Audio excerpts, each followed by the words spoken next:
Welcome, sleepy soul. I'm your storyteller tonight, here to help you drift into deep, peaceful sleep. Before we begin, don't forget to like the video and subscribe for more bedtime stories. Let me know in the comments where you're watching from and what time it is. And if there's a story you'd like to hear next, I'd love to know that too.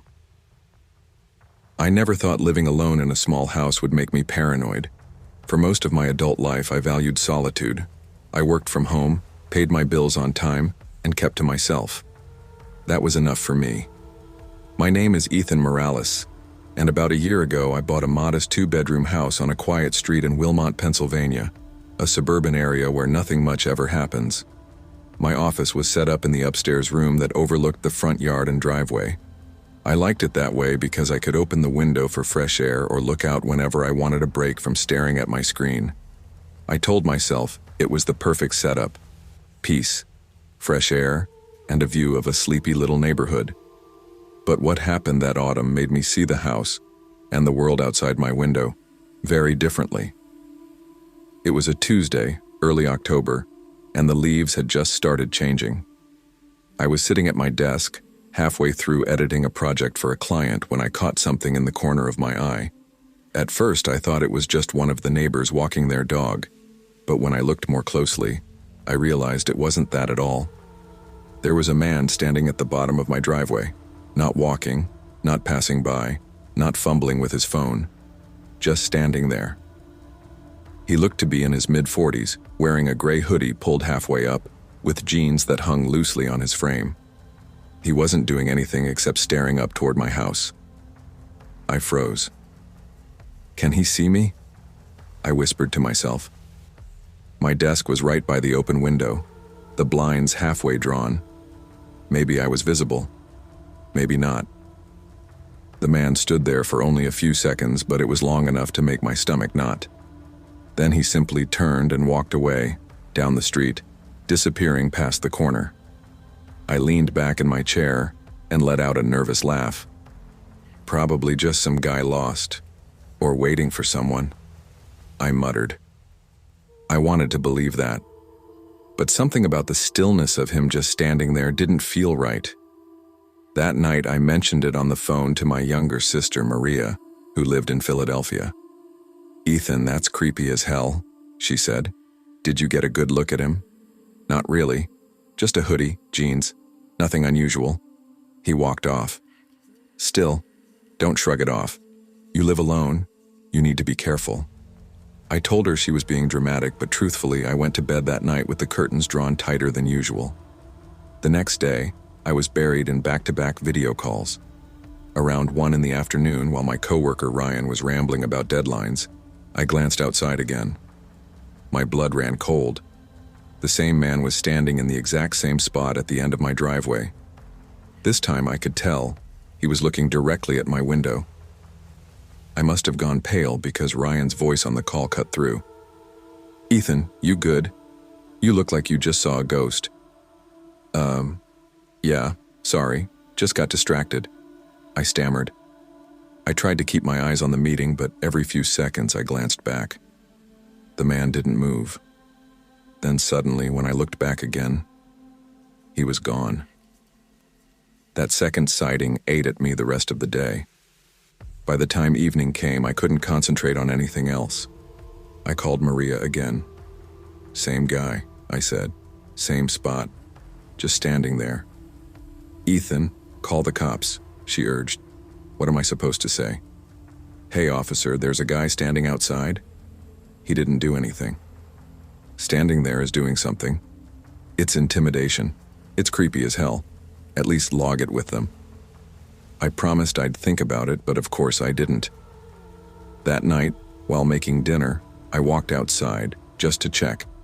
From the end of the driveway, I realized something I hadn't before.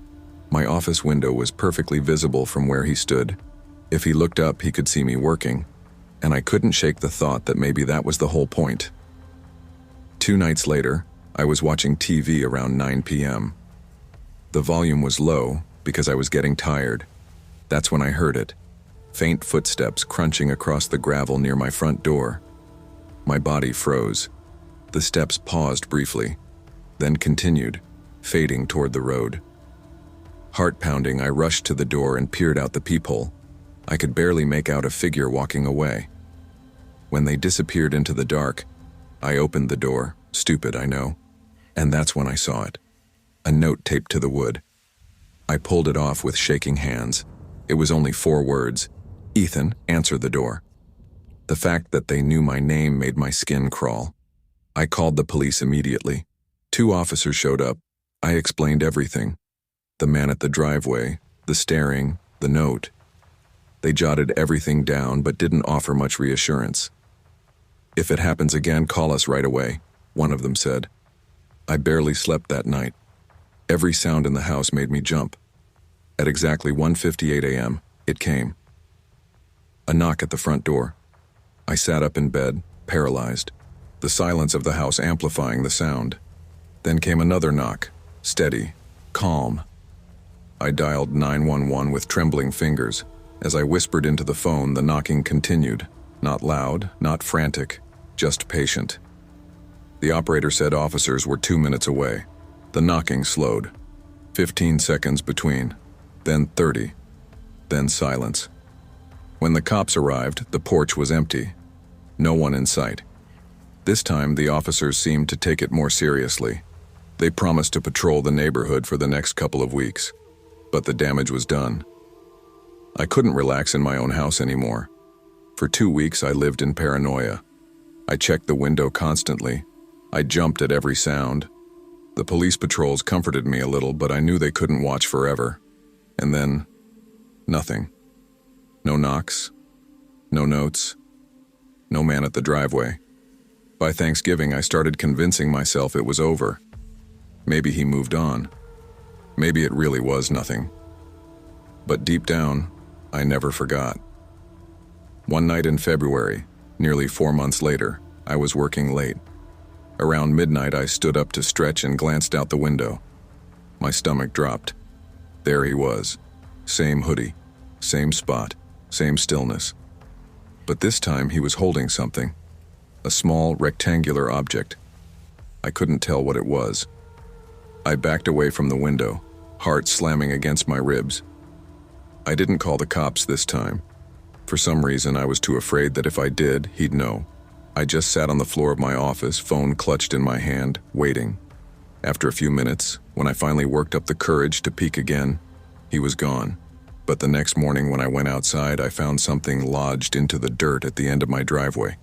It was a photograph of me, sitting at my desk, taken from the window. That was the moment I realized I wasn't just being paranoid. This man wasn't just watching. He was inside my yard. He had come close enough to take that picture. I called the police again. This time, they sent a detective. "Do you have any enemies? Anyone who'd want to mess with you?" he asked. "No," I said, shaking my head. "I keep to myself. I work from home. I barely know my neighbors." He studied the photo, his jaw tight. "This isn't random. Whoever he is, he wants you to know he's watching." The detective promised extra patrols and advised me to install cameras. I did. I bought a whole security system that same day. But a sick feeling in my gut told me it wouldn't be enough. It happened a week later. Around 2:30 a.m., I woke up to an alert from my phone. Motion detected in the front yard. I opened the camera app with shaking hands. The live feed showed him. The man in the hoodie, standing at the bottom of the driveway. He tilted his head up, staring directly into the camera lens. And then, slowly, he raised his hand. He was holding a piece of paper. He lifted it high enough for the camera to catch the words. "Let me in." I bolted upright in bed, dialing 911 as fast as I could. The operator assured me officers were on the way. I kept my eyes glued to the screen. But when the flashing lights finally appeared down the road, the man was gone again. The officers combed the area, but found nothing. The detective told me, "You might want to consider staying somewhere else for a while, just until we figure this out." So I packed a bag and left. I stayed at Maria's apartment in the city for a month. When I finally returned, the neighborhood felt different. I didn't feel safe in my own home anymore. It's been almost a year since the last sighting. No more notes, No more knocking, no more photographs.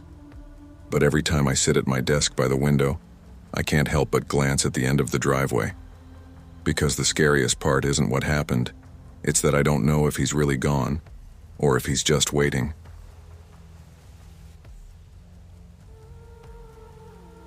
I grew up in a place that most people today would probably call too quiet for comfort. It was a small town called Millfield, tucked between long stretches of pine forests and winding dirt roads that seemed to lead nowhere. If you blinked while driving through, you might miss it entirely. Most people in Millfield either worked at the lumber yard, the feed mill, or one of the small hardware shops that lined Main Street. There wasn't much else to do, which is probably why most kids my age couldn't wait to leave. My family lived on the outskirts, far from town, on a patch of land that my grandfather had bought back in the 1960s.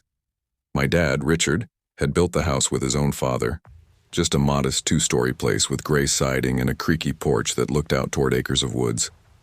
My mom, Elaine, loved to garden, so she had her flower beds lined up along the porch and little stepping stones leading out to her greenhouse. The only downside to living there was the isolation. Our driveway wasn't really a driveway at all. It was a dirt trail, barely wide enough for one car, snaking through the trees and eventually spitting you out on the county road. No school bus ever came down that trail. That meant if I wanted to get to school, I had to walk a mile up to my friend Kyle's place, or just keep walking straight into town, which was about 2.5 miles away.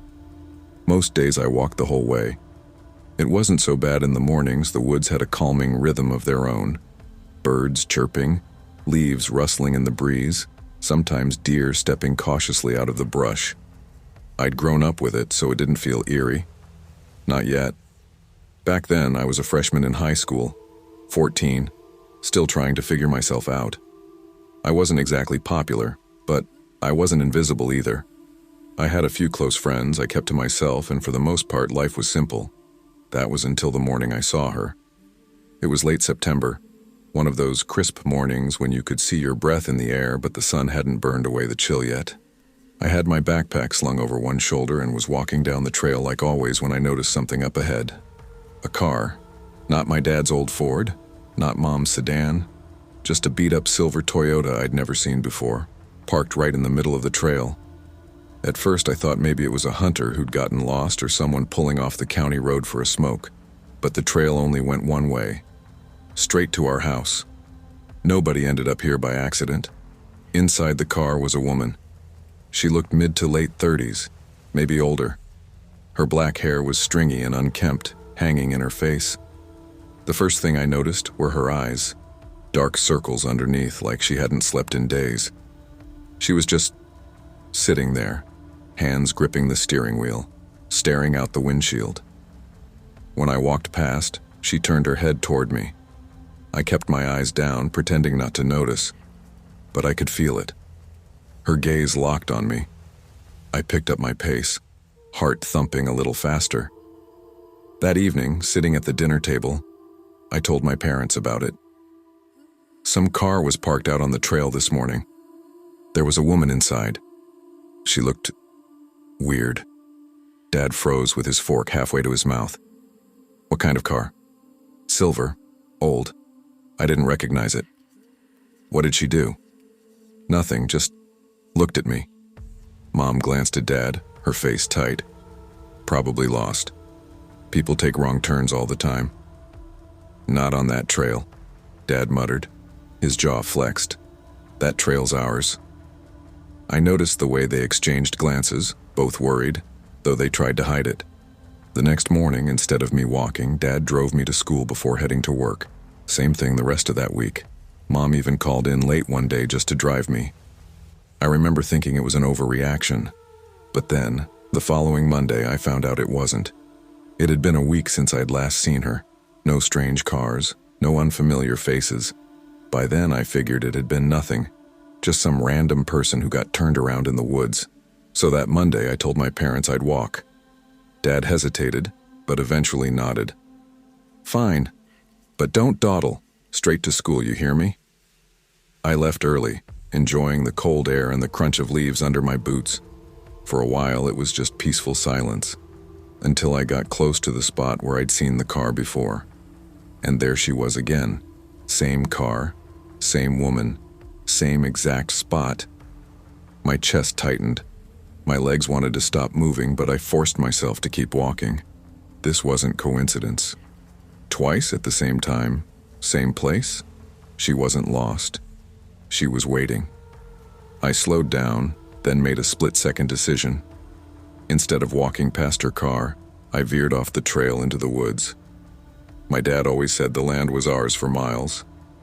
I knew I could circle back around and avoid her. But the second I stepped into the trees, I heard it. The rumble of her engine starting. I didn't look back. I just walked faster, my heart racing. Leaves crunched behind me, and then her car door slammed.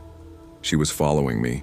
I could hear her footsteps, and then, clear as day, I heard her voice call out, "Daniel."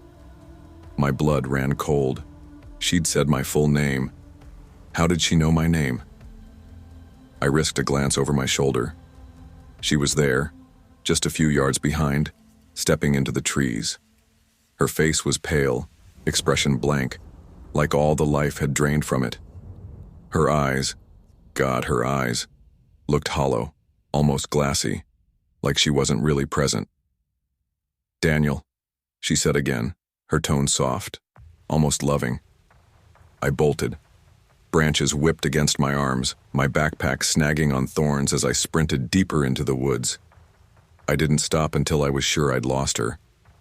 I looped around wide, cutting back toward home, and when I finally burst out of the tree line into our backyard, I was gasping for air.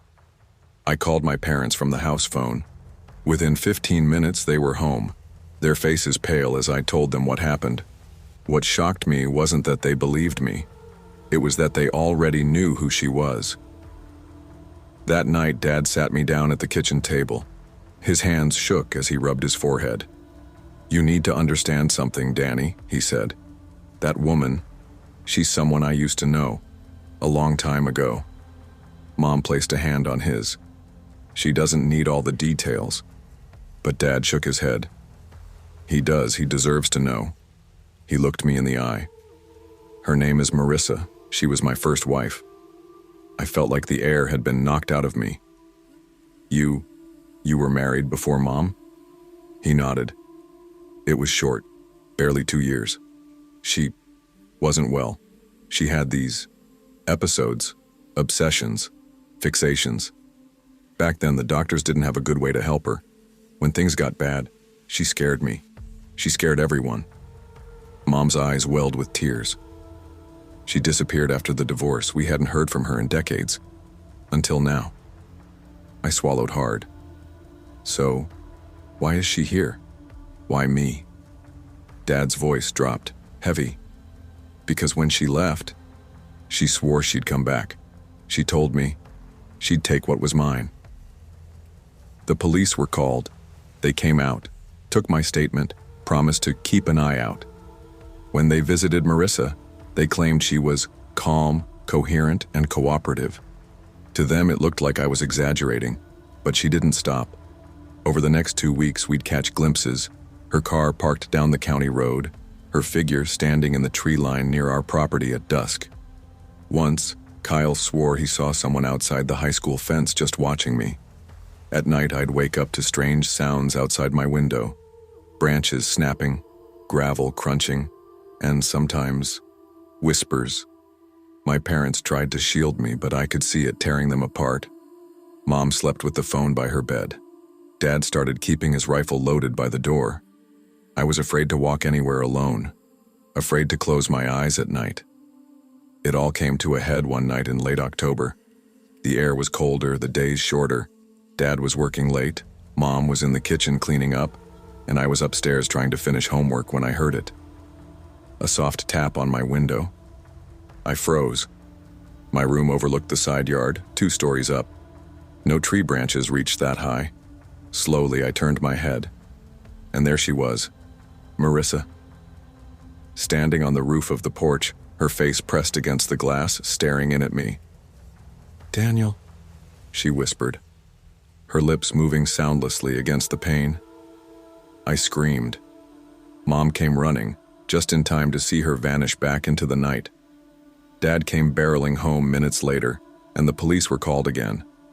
But by the time they searched, she was gone. That was the last time I ever saw her. The police finally filed a restraining order, but she disappeared from Millfield after that night. Some said she moved 2 towns over. Some said she was institutionalized. My parents never told me the full truth, maybe they didn't know either. But even now, years later, when I walk through the woods, I sometimes catch myself glancing over my shoulder. Sometimes when I hear leaves crunch behind me, I half expect to see her face again, because the way she said my name, so calm, so certain, it felt less like a threat and more like a promise.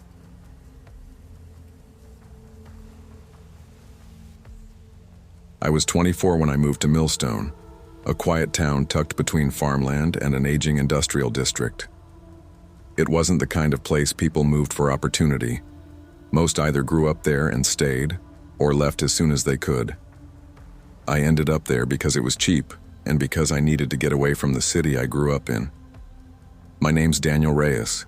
I'd graduated from a state college the year before with a communications degree that didn't seem to open any doors, and after a short stint working as a warehouse temp, I finally landed a steadier job at a supermarket called Franklin's Market. The pay wasn't great, but it was consistent, and they gave me enough closing shifts that I could afford my tiny 1-bedroom apartment on Elmwood Avenue. The apartment itself wasn't much: peeling paint on the ceiling, old carpeting that smelled faintly of smoke no matter how many times I cleaned it, and thin walls that let me hear my neighbors arguing late into the night. But it was mine, and after living with roommates who never paid their share, I craved that solitude. Working at Franklin's became routine fast. I wasn't much of a talker, but the other cashiers were friendly enough. Most of the time I closed alone, though.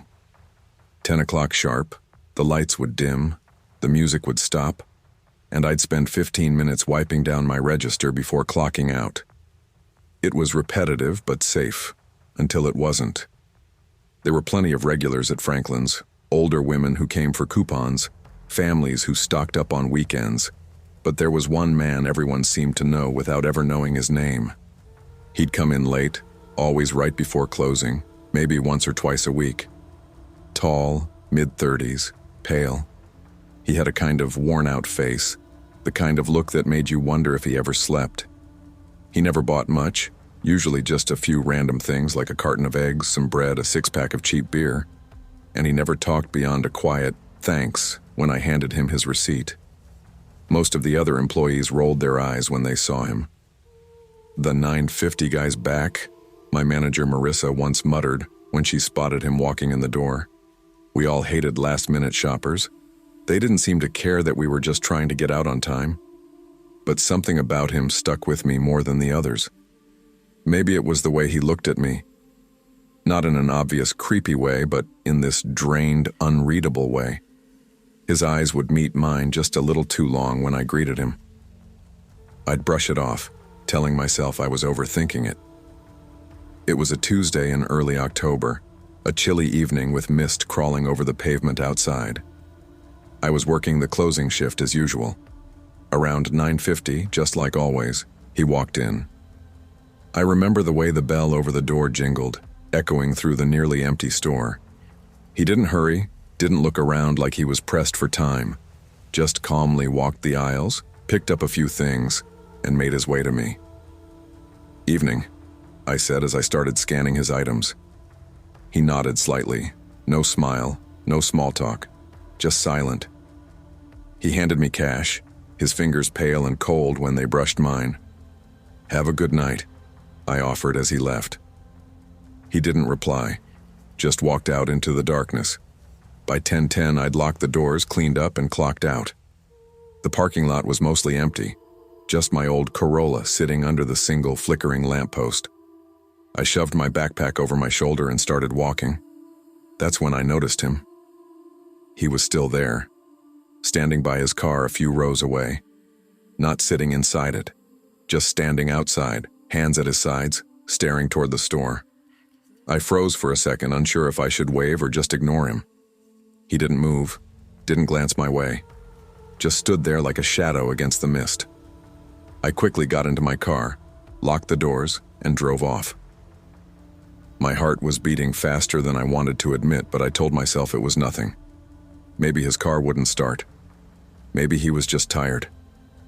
I didn't know then how wrong I was. I got home around 10:30. My place was only 10 minutes from the store tucked behind a row of duplexes. I heated up some leftovers, played a few rounds of a video game, and by midnight I was scrolling on my phone in bed. I left the blinds in my bedroom half open so I could see the streetlight outside.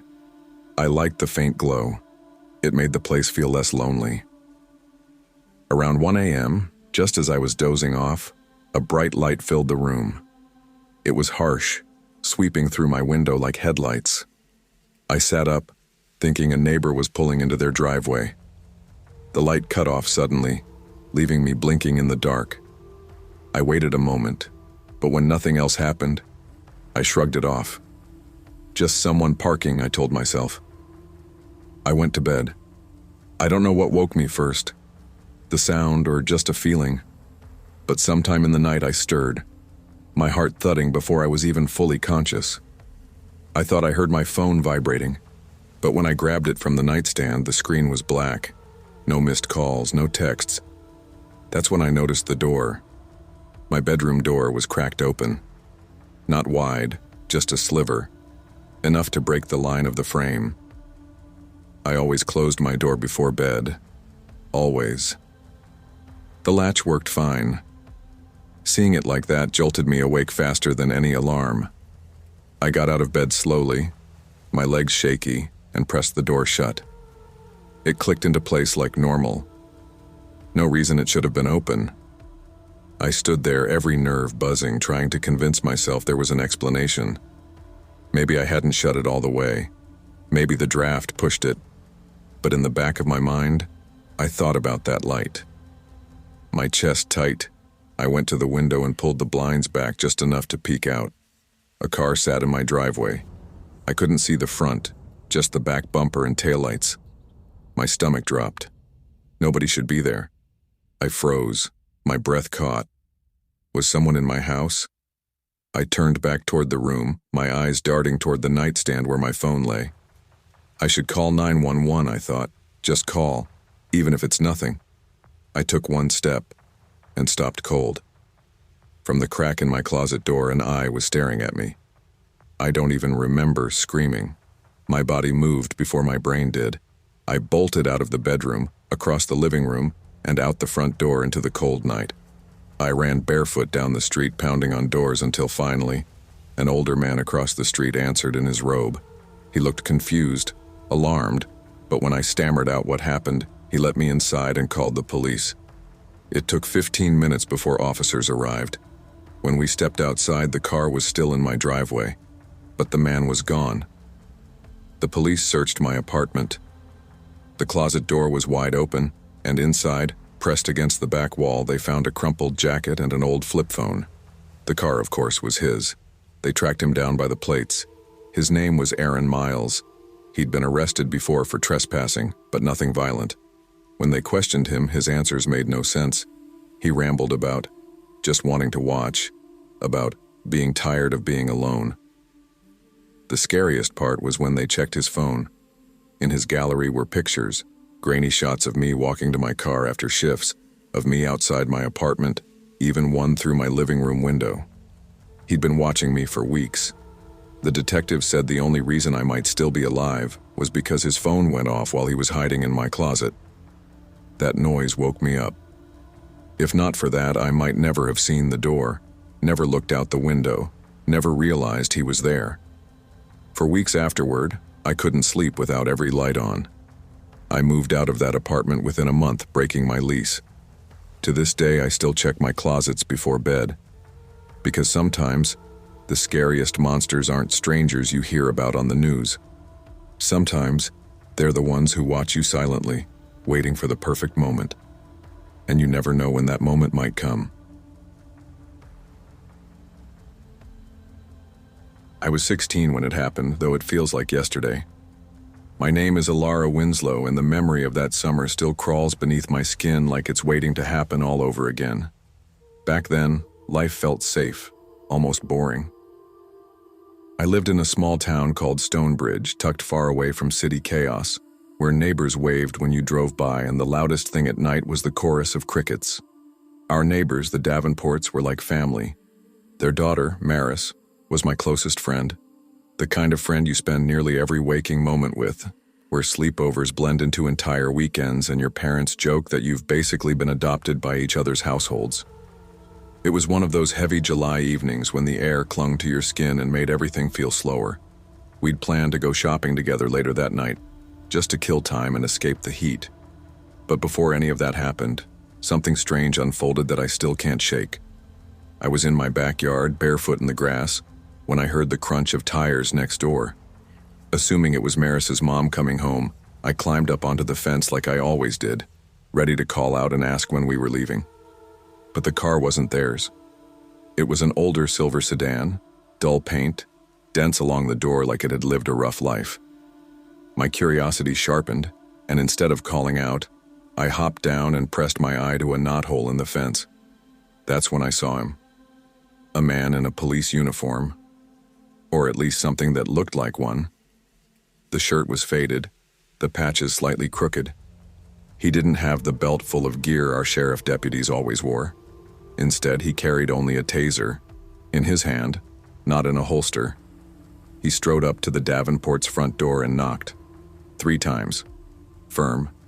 Deliberate. I froze.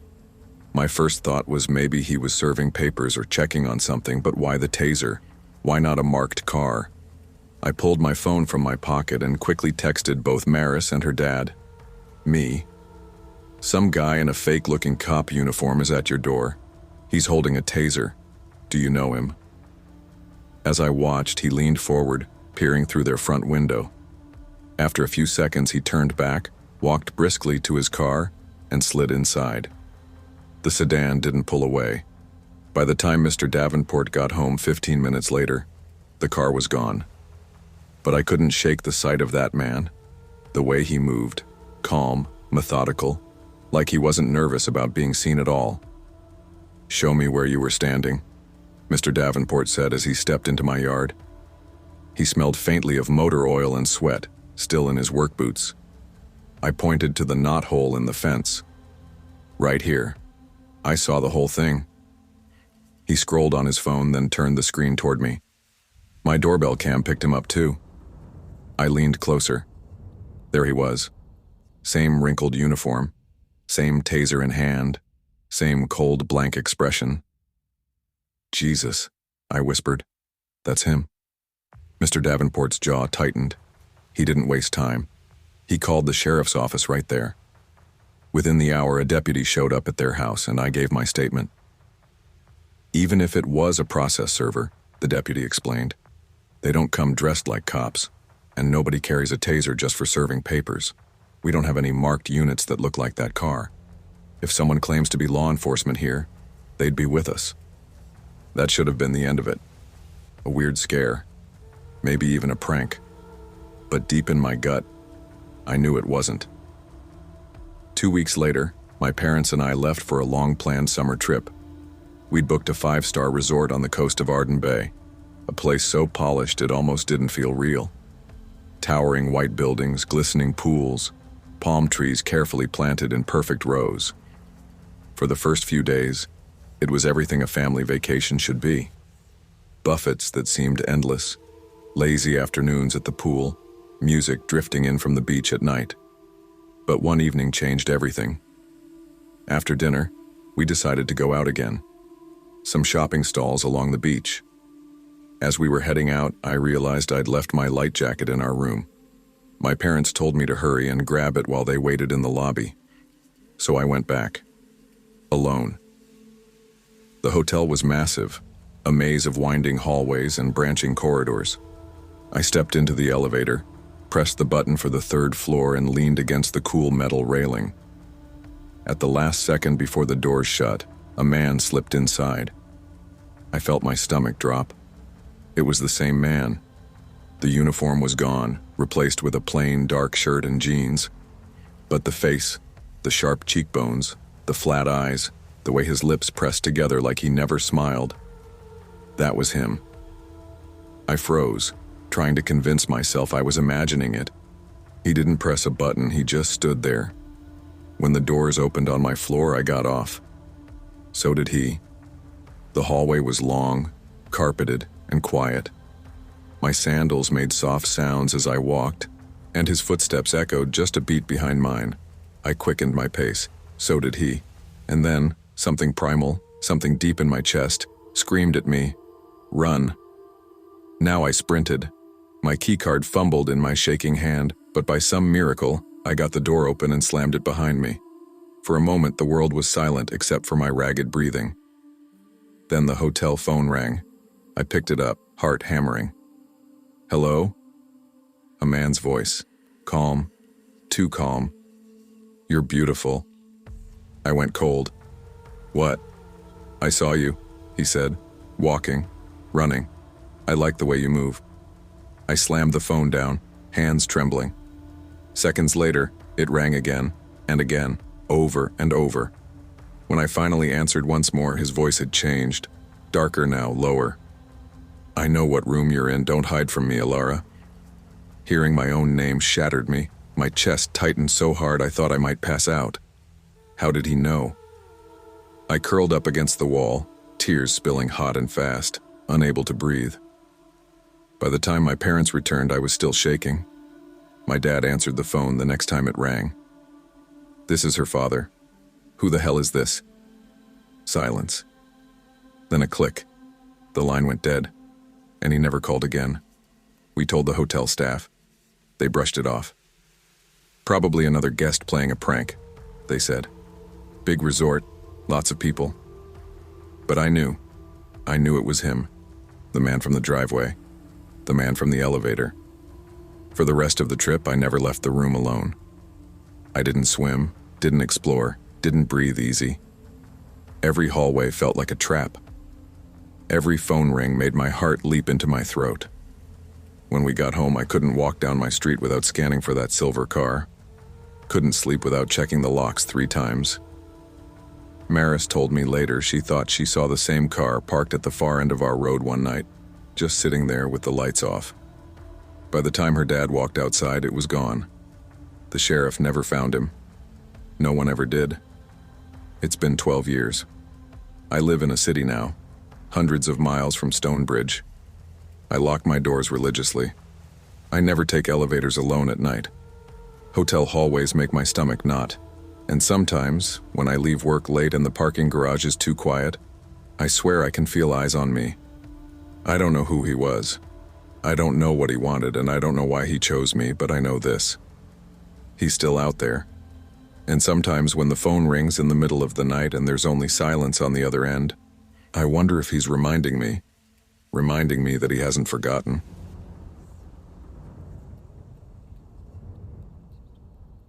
I should have just stayed in school. I was 16 when this happened, and even now, 3 years later, I still get an uneasy feeling whenever I ride a bus alone. My name is Claire Thompson, and I grew up in Leeds, West Yorkshire. Back then, I was in 6th form. To be completely honest, I didn't really like it. I wasn't failing, but I wasn't motivated either. One of my subjects was chorus studies, which I'd chosen mostly because a couple of my friends had picked it. I regretted it almost immediately. Skipping school became a habit for me. Not often enough to get caught, but about once every 2 weeks I'd fake sick or just not show up. The problem was I couldn't exactly stay home all day without my parents noticing. Mom worked part-time at a local surgery, and Dad was self-employed, so there was always a chance he'd pop home randomly. That meant I had to leave the house to make the lie believable. That's how I started doing something strange. I would get on random buses and ride them all the way to the end of the line and back again. I know that sounds weird, but at the time it made sense. The rides were free because I had a student pass, and sitting on a bus felt safe, like I was doing something even if I wasn't. It was my little escape from both school and home. On the day this happened, it was mid-October. Cold enough for me to wear a black coat and scarf, but not winter cold yet. I remember checking the time when I left the house. It was just after 9:45 a.m. The air was sharp, the kind that stings your nose a little when you breathe in. I walked down to the bus stop, feeling that guilty thrill I always did when I skipped. When the number 47 bus pulled up, I climbed on, flashed my pass, and sat down in one of those sideways seats near the middle. I always liked that spot because it gave me space. No one right next to me, just a flat area for bags. From there, I could look at everyone without turning my head too much. The bus was nearly empty, except for the usual older crowd you see during weekday mornings. Pensioners with their shopping bags, a few people heading to appointments. No students, no noisy kids, just the quiet hum of the engine and the occasional cough or shuffle of coats. It felt calm. For the first half hour, nothing happened. I had my earphones in, listening to some music, staring out the window as we passed rows of terraced houses and little corner shops. I remember thinking the ride would probably end at the Riverside Shopping Center. Not huge, but decent enough to kill time. But then we stopped at a random lay-by near an estate, and he got on. The first thing I noticed wasn't even his face. It was the smell. As soon as the doors hissed open and he stepped inside, this wave of stench hit me, like sweat, dirt, and something sour all mixed together. I gagged before I could stop myself, pressing my sleeve against my nose. He looked rough. Late 40s or early 50s, bald on top with greasy stubble clinging to his jaw. His clothes were filthy. A stained bomber jacket, ripped tracksuit bottoms, mud-caked trainers. He had a faded rucksack slung over one shoulder, the kind that looked like it had been dragged through the gutter. His eyes were bloodshot, darting around too quickly like he was both drunk and wired on something stronger. He didn't even bother pretending to pay, just walked straight past the driver and collapsed into the sideways seat directly opposite me. Too close. Way too close. I froze, staring at the floor. I could feel him looking at me, and my chest tightened. Then he unzipped his bag and pulled out a half-empty bottle of Jack Daniels. Without hesitation, he tipped it back and drank like he hadn't had water in days. His Adam's apple bobbed, his hand shaking slightly. When he lowered the bottle, he caught me glancing at him. A slow, crooked grin spread across his face. "What?" he slurred. "You want some?" He tilted the bottle toward me. My heart jumped. "No, thank you," I said quickly, forcing my voice to stay calm. "Go on." He shoved the bottle closer, liquid sloshing. "Have a swig. Won't kill you." "I can't. I'm underage." My throat felt tight as I said it. He smirked. "Oh, come on. I won't tell anyone. Secret's safe with me." I looked straight ahead, pretending I hadn't heard. My palms were sweating, but I kept them clenched in my lap. For a moment I thought he might press harder, but then he leaned back, muttering to himself. At first it was incoherent, little half-words. Then it turned into rambling sentences. Something about people watching him, something about money he was owed, something about God. His eyes flicked around the bus constantly, but they always returned to me. No one helped, not one person. A couple of older women glanced over, then looked away quickly. The driver didn't even turn his head. I considered moving to another seat, but there weren't any empty rows, and deep down I was scared that if I got up, he might follow. So I stayed. Every minute crawled by like an hour. Finally, the bus pulled into Riverside Shopping Center. I stood up as soon as the doors opened, eager to get off. But before I could move, his hand shot out and clamped around mine. It was like a vice. His grip was iron, his skin clammy. He didn't say a word, just stared at me with this unreadable expression. "Let go," I yelped, tugging hard. My chest filled with panic. He didn't loosen his grip. He just kept staring, his jaw twitching. "Hey, what the hell are you doing?" The bus driver's shout rang out. He'd stepped out of his seat, glaring down the aisle. The man startled like an animal, finally releasing me. I bolted. My legs moved before my brain did, carrying me off the bus and into the shopping center.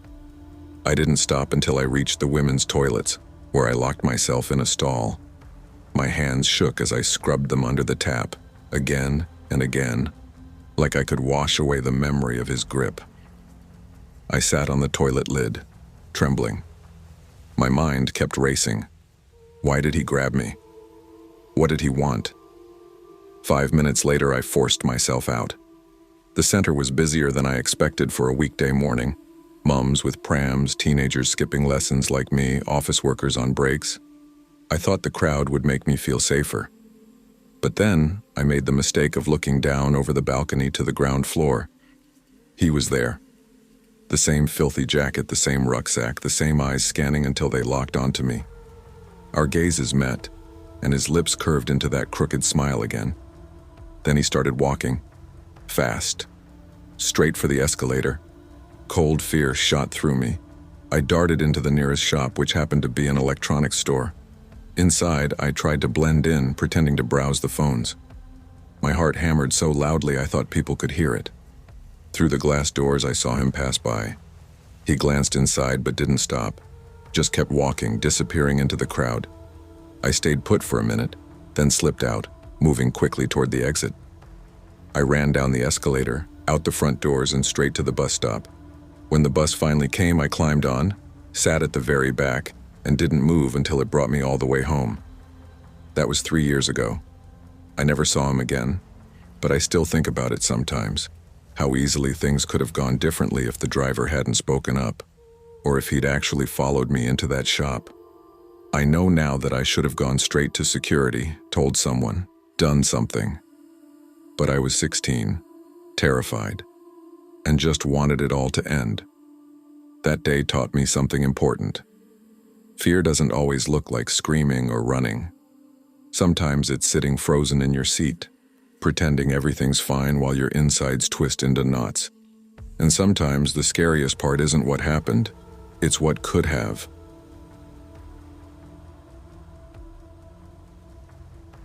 I thought it was just a ride.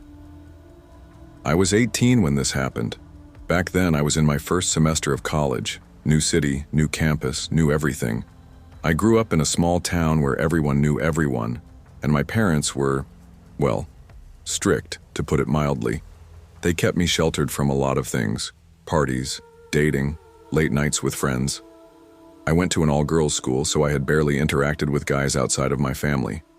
By the time I started college, I felt like I was a kid tossed into the deep end of the pool.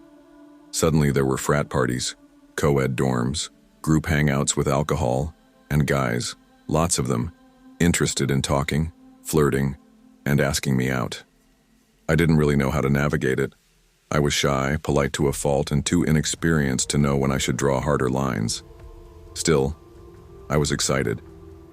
That's why when I met Ryan, a junior who was funny, charming, and surprisingly attentive, I was over the moon. He wasn't like the other loud, cocky guys I'd met at parties. He was thoughtful, asked me real questions, and never made me feel stupid for being naive. After a few casual dates, coffee, a walk downtown, a study session in the library, he invited me and my friends to a launch party he and his friends were hosting at a rented event space near campus. That night was magic. The music, the energy, the way my friends and I danced until our legs felt like jelly. Ryan kept checking in with me, making sure I had water, laughing when I tried to keep up with his dancing. By the end of the night, I was exhausted but giddy. When he asked if I wanted to stay over at his place, I hesitated for a second before nodding. I let my friends know, and they gave me the knowing looks and thumbs up. His apartment was small but cozy. We talked for a while, then crashed. He warned me he had tutoring early in the morning, so he'd probably be gone before I woke up. I told him that was fine, and it was, until the morning. When I woke up, the apartment was silent. The November air coming through the cracked window was frigid, and I realized I hadn't brought anything with me. No clothes, no toothbrush, nothing. Just my burgundy sweater dress from the night before, a little wrinkled now, and my purse. I thought about texting Ryan to ask if I could borrow sweatpants and a hoodie for the ride back, but the thought of rummaging through his stuff while he wasn't there made me feel awkward. So instead, I pulled my dress back on, shoved my shoes onto my sore feet, and requested an Uber. The map showed the driver was just a few minutes away, so I stood outside the building, shivering, hugging my arms against myself. That's when the minivan pulled up. A silver Honda Odyssey. The driver rolled down the window, leaning slightly toward me. He was middle-aged, maybe late 40s or 50s, with dark hair graying at the sides and wire-rimmed glasses. His accent was noticeable but clear. "You going to campus?" he asked. I nodded, smiling politely. "Yes, that's me." He leaned over and unlocked the passenger side. "This door here is better. Back one is stuck. Sit up front, safer." For some reason, I didn't question it. Maybe because it was early morning, daylight, and the campus was only 15 minutes away. He seemed normal enough, and I didn't want to make it awkward. So I got in. "Good morning," he said warmly, adjusting the heat. "Cold out, isn't it? You okay with the temperature?" "Yes, thank you," I said, fastening my seatbelt. "Where you headed? Dorms?" "Yeah, back to the dorms." He nodded and pulled onto the street. For a while, the conversation was small talk. Weather, how expensive tuition was, how he only drove part-time to support his kids. Then his eyes flicked to me at a stoplight. "You look like you're dressed for a party," he said with a chuckle. I gave a small laugh, even though my stomach twisted. "Oh, I was just staying at a friend's last night after we went out. Didn't pack a change of clothes." "Ah, I see. But cold morning for that dress, no?" I smiled weakly, nodded. "Yeah, definitely." The light turned green and we drove on. I hoped that was the end of it. But then he said, "Looks good on you, though." "Very nice. You are very pretty girl." I froze. My hands tightened around my purse strap.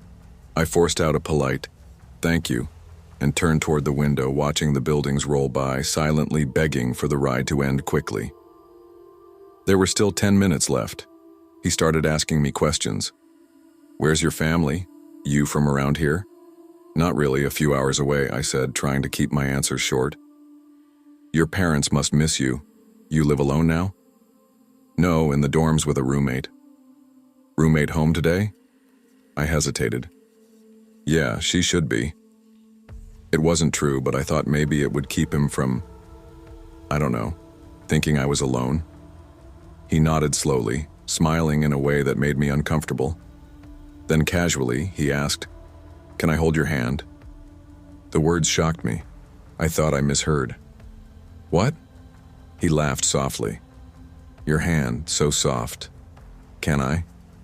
Before I could respond, he reached over and placed his hand gently on mine, which was resting on my thigh. My whole body went rigid. I didn't pull away. I don't know why. My brain just froze. We sat like that, his hand lightly covering mine, as the car moved closer to campus. I stared out the window, my heart pounding so hard I felt it in my ears. When we finally turned into the campus parking lot, I almost cried with relief. He pulled right up to the entrance of my dorm. "This is your building?" he asked, glancing at me. I nodded quickly. "Yes." "Thank you." Instead of unlocking the doors immediately, he tilted his head. "Maybe I can get your number?" I fumbled with my purse. I don't give out my number." He smirked. "That's okay. Uber has it anyway. I'll just see it there." My blood turned cold. Then he leaned a little closer. "Can I kiss you?" I froze. Every muscle in my body tensed so tight I felt like I couldn't breathe. Before I could even respond, he leaned in and pressed his lips against the side of my mouth. I had turned my head toward the door, so it landed awkwardly at the corner, but it was enough. I snapped back, yanking my hand free, fumbling for the door handle. I shoved the door open, stumbling out onto the curb. "Bye," I said shakily, slamming the door behind me and running toward the building without looking back. The moment I got inside, I collapsed against the wall, shaking. My chest hurt, my stomach churned, and I felt dirty. I went straight to my room, locked the door, and burst into tears. I blamed myself for wearing that dress, for sitting in the front seat, for not saying no loudly enough. But the truth came later, after the fear settled into anger. It wouldn't have mattered what I wore or where I sat. People like him don't need an invitation. They only need an opportunity. I filed a report with Uber that same morning. The customer service agent I spoke with sounded horrified, assured me his account would be suspended. She even mentioned there had been other complaints against him. I should have pressed for more, but I didn't. I just wanted it over. Uber refunded the ride, gave me credits. None of that mattered. What mattered was the lingering terror I felt every time I got into a car afterward, the way I flinched when male drivers made small talk, the constant fear that one day, being polite wouldn't be enough to keep me safe. That ride lasted 15 minutes, but it haunted me for years.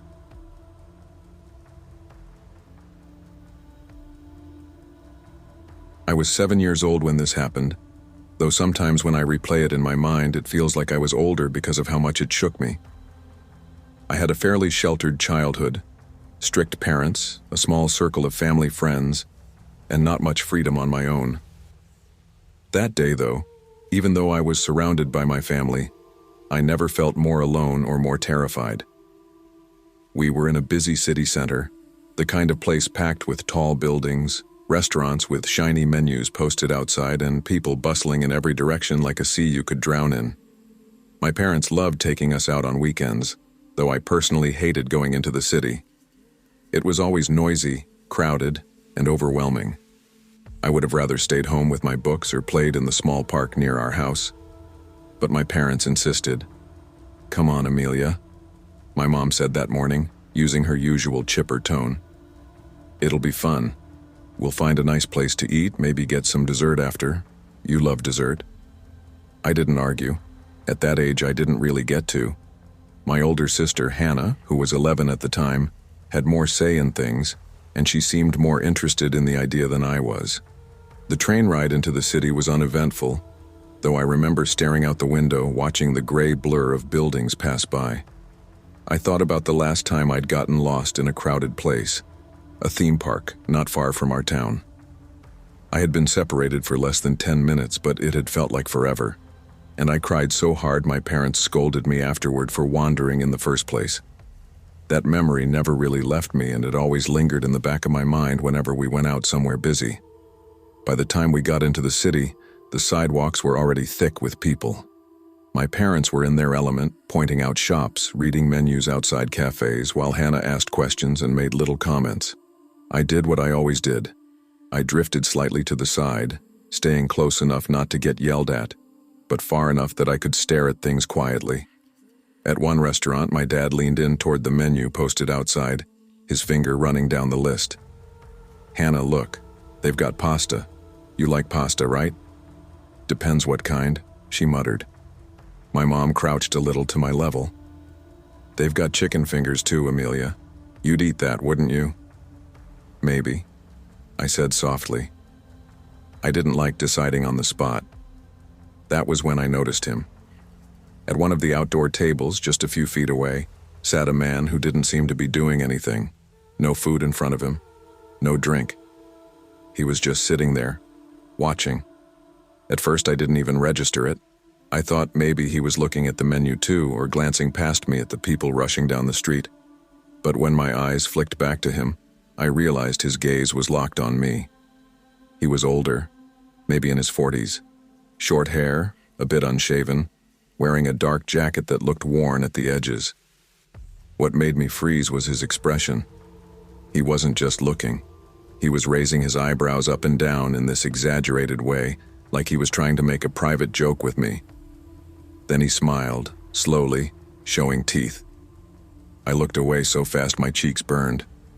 I stared hard at my parents, willing them to finish reading the menu, but something made me glance back. He was still at it, eyebrows dancing, lips pulled into that stretched grin. My chest tightened. I didn't understand it, but it felt wrong in a way I couldn't explain at 7 years old. "Mom," I whispered, tugging lightly at her sleeve. She didn't even look at me, just waved a hand. "1 minute, Amelia, we're just deciding." I stood there for what felt like forever, caught in this strange staring contest I didn't want to be in. My heart picked up. The man tilted his head, still grinning, his eyes never leaving mine. And then, in one blink, my parents were gone. Not really gone, of course. They had just stepped further down the sidewalk to the next restaurant. But when I looked up and realized they weren't beside me anymore, it was like the ground dropped out from under me. My throat tightened. The air seemed heavier. I whipped my head around, trying to spot Hannah's jacket, my mom's bright scarf, anything familiar in the crowd. People shoved past me, laughing, talking, rushing in every direction. Nobody noticed a little girl frozen on the sidewalk. I turned back, and that was when the man stood up. His chair scraped against the pavement. My stomach dropped as he started walking, slow at first, then more deliberately, straight toward me. His creepy smile was still plastered on his face. Panic surged in my chest. I didn't think. I just ran. I darted into the crowd, weaving between strangers, my breath coming out in short, sharp bursts. My eyes scanned desperately until, like some miracle, I spotted my family a little ways down the street. My mom was gesturing toward another menu, completely unaware that I had been separated. I practically slammed into her side, grabbing her hand so tightly she looked down in surprise. "Amelia, what's gotten into you?" she asked, frowning. "Nothing," I whispered, my chest heaving. I didn't dare look back. I wanted to tell her what had just happened, about the man with the eyebrows and the awful smile. But something stopped me. Maybe it was the memory of being blamed before for getting lost. Maybe it was the fear that she wouldn't believe me. Or maybe it was because I didn't want to say it out loud, didn't want to make it more real than it already was. So I kept quiet. But inside, I couldn't stop thinking. What if I hadn't seen them? What if I'd stayed frozen a second longer? That man had started walking toward me like he knew exactly what he wanted to do. Maybe, as one of my friends suggested years later, he would have pretended to help me find my parents and lured me away. Or maybe he just wanted to scare me for reasons I'll never understand. The truth is, I'll never know. But every time I step into a crowded place, every time I lose sight of the people I'm with for even a second, I feel that same creeping panic. I see his face again, eyebrows lifting, smile stretching too wide. And I wonder if somewhere in that crowd, another child saw him too, and maybe wasn't as lucky as me.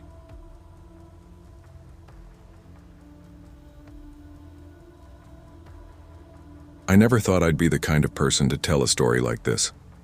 I've always considered myself logical, grounded, not easily rattled.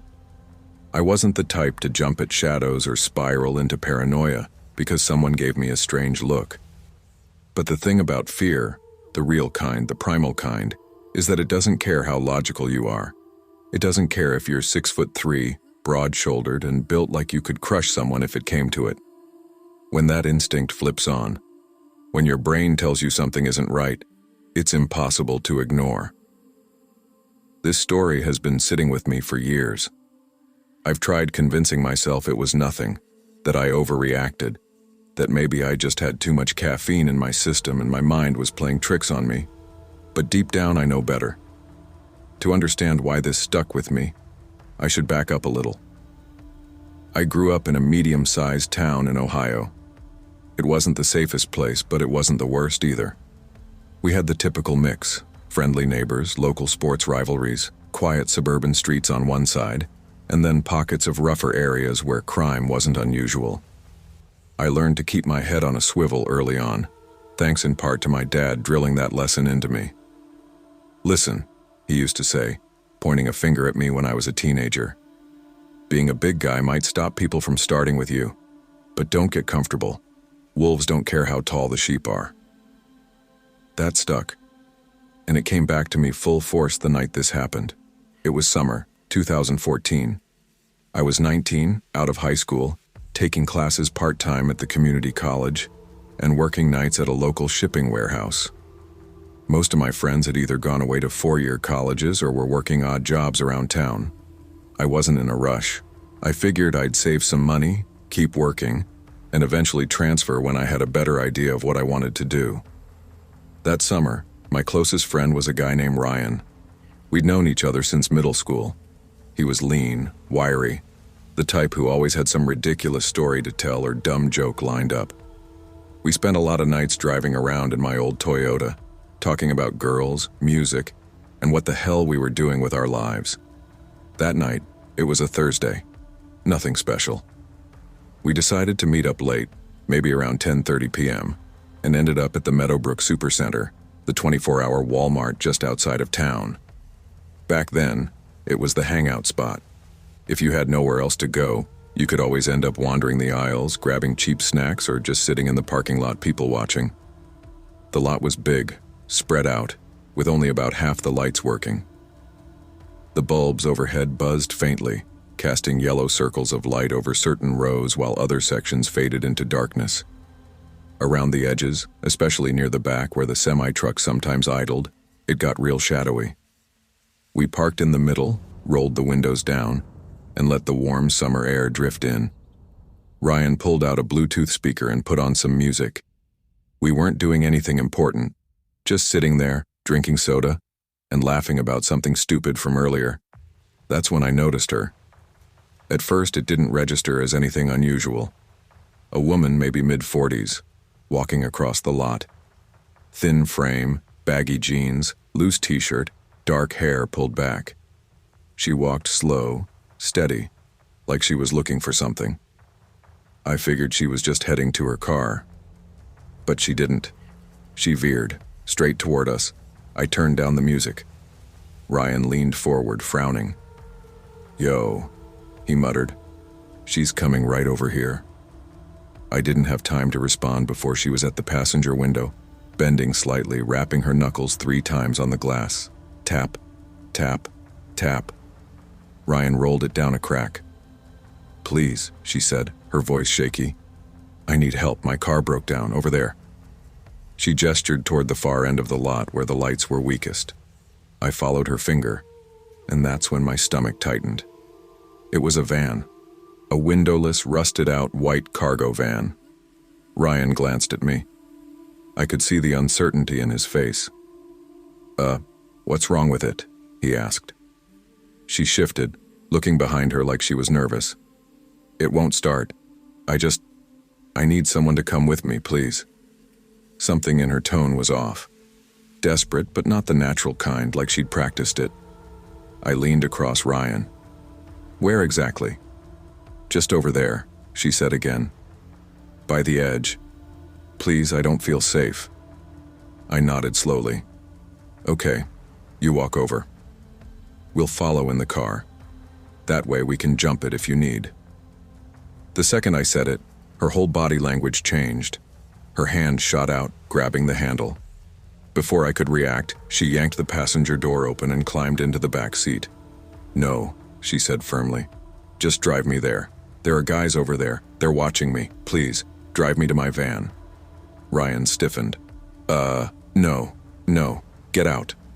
"Yeah," I added, my hand sliding down between my seat and the console where I kept a small tire iron. "You need to get out of the car, now." Her voice cracked, but her eyes stayed locked on mine. "I'm not getting out. You promised to help. I need you to drive me there." The word stuck out. Promised. I hadn't promised anything. "Look," Ryan said, his voice rising. "We don't know you. You can't just get in our car. Get out." She shook her head violently. Just drive me to my van, please. Just to the van. Our van." I froze. Ryan's eyes widened. That one slip told us everything we needed to know. I threw the car in reverse. The tires squealed as we backed out of the spot. She lurched forward, gripping the back of Ryan's seat. "This isn't the way," she shouted. "Drive to the van." "Nope," I snapped, steering straight for the front entrance of Walmart. Bright lights, people, cameras. Ryan turned, his face pale. "Lady, get out of the car." But she didn't. She just kept pleading, voice climbing higher. "Please, you don't understand.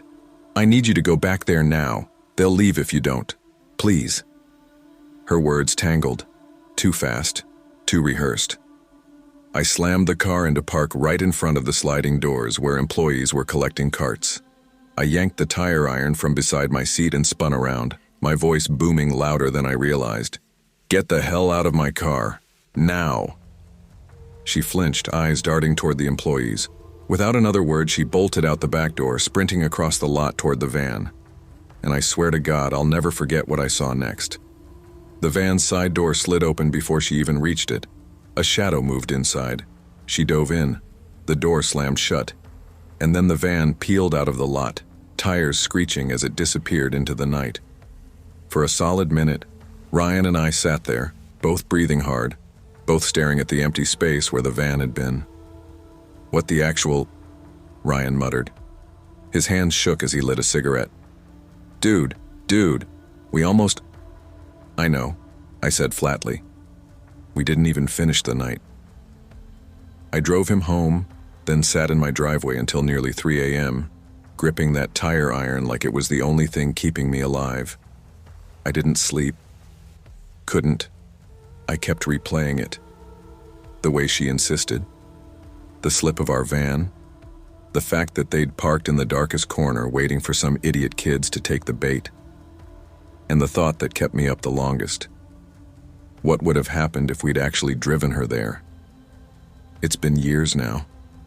I'm older, a little wiser, and yeah, I carry these days. But that night is burned into me. Because here's the truth. Most predators don't look like the monsters we imagine. They don't lunge at you in alleys or jump out of bushes with knives. They manipulate, they coax, they use sympathy, and sometimes they send someone who doesn't look threatening at all. I don't know what their plan was. Robbery? Abduction? Worse? I'll never know. But I do know this. If your gut tells you something is wrong, listen, even if you can't explain it, even if you feel crazy. That night, instinct kept us alive.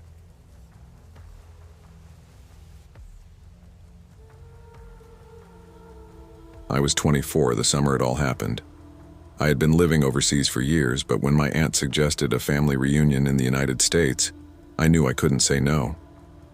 It had been nearly a decade since we had all been in the same place, and my grandmother, who was pushing 80, was getting frailer by the year. I wanted to see her, to sit at her kitchen table and eat her fried cornbread, to walk with her along the little gravel road outside her mountain cabin. My grandmother, Ruth, lived in a rural part of North Carolina. I mean, really rural. If you've ever been in the Appalachian Mountains, you'll know the type of place I'm talking about.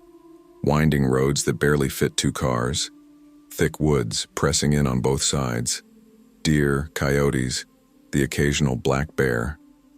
The kind of place where the night sky was so black you could see every star, but if you stepped outside alone after dark, you felt like something was watching you. Most of my family lived in the city, so when the reunion was announced, they all had to scramble to find somewhere to stay. There weren't many hotels nearby, just a few run-down motels off the highway 30 minutes away. I had luck on my side. Grandma Ruth insisted I stay with her in her small cabin. My brother Daniel and his wife Sarah weren't so fortunate. They were told they'd have to stay elsewhere. That's when the man came into the picture. His name was Mark Ellison. He was a long-haul truck driver in his early 50s who lived just down the mountain from Grandma Ruth. He owned a 3-bedroom ranch-style house. He lived alone, had never been married, and claimed to hate clutter. The way Grandma put it was, "Mark's a good neighbor. Keeps to himself mostly, but he's friendly enough." He said if Daniel and Sarah need a place, they're welcome to stay with him. No charge. At first, it sounded ideal. My brother and sister-in-law were hesitant, but free lodging was hard to pass up. They agreed. The day we went to check out Mark's house, I tagged along out of curiosity. The drive there was beautiful. Rolling hills, forest all around, a view that stretched forever. When we pulled up to his driveway, I remember saying, "Wow, this is gorgeous." Sarah nodded. "This looks like something out of a postcard." Mark came out to greet us. He was tall, broad-shouldered, with a big grin that didn't quite reach his eyes. He shook Daniel's hand and clapped him on the back like they'd been friends for years. "Glad you could make it," he said warmly. "Come on in, I'll show you around." I remember thinking maybe Grandma was right. He seemed like a decent guy. That opinion changed the second we stepped inside. The smell hit first. It wasn't subtle. A wave of rotting meat mixed with chemicals and something floral like cheap air freshener. It made my eyes water. Sarah wrinkled her nose immediately. Daniel glanced at me, clearly uncomfortable. Mark noticed. He gave a little shrug.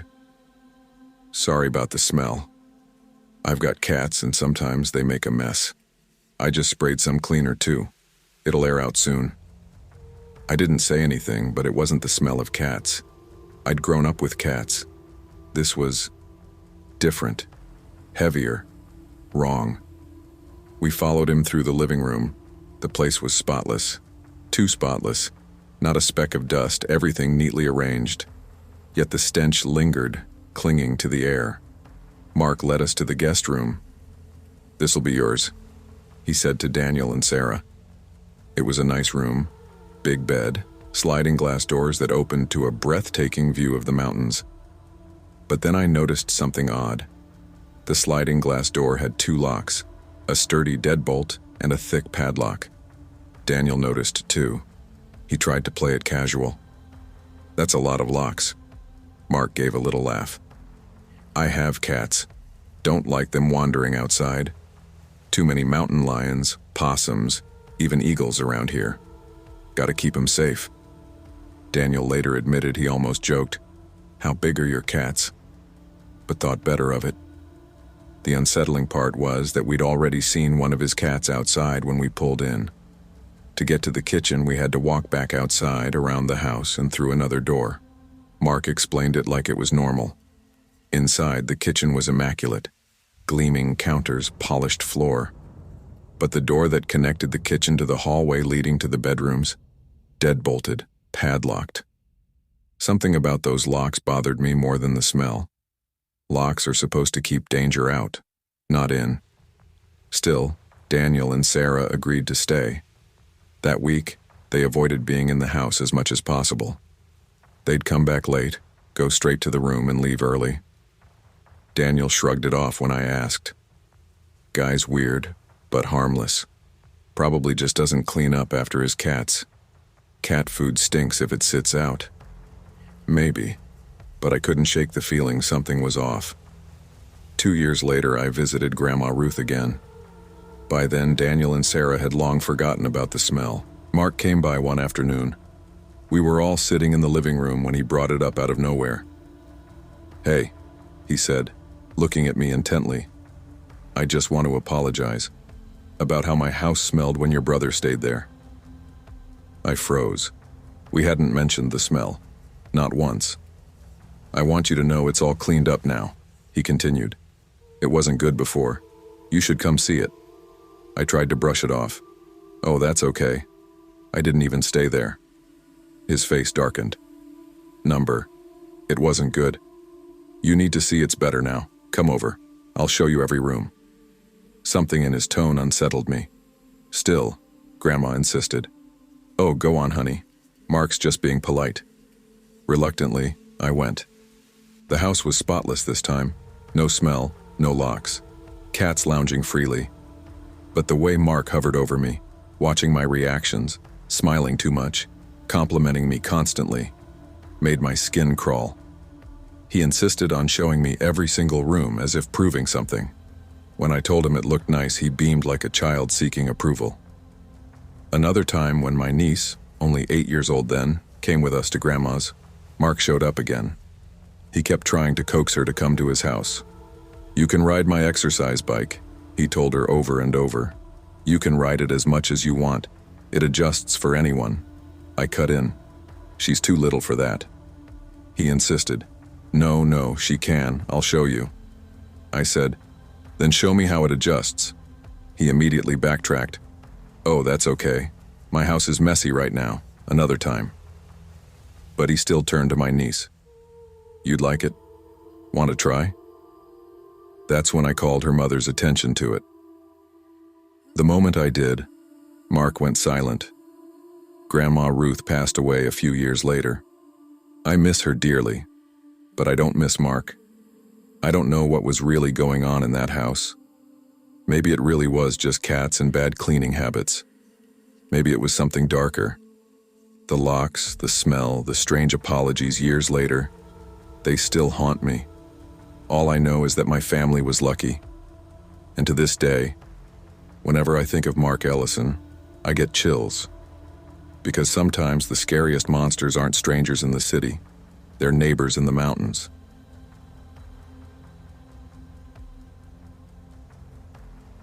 I never thought that the thing I'd be most proud of in my life wouldn't be a degree, or some promotion, or anything people usually brag about. It would be sobriety. 9 years without a drop of alcohol.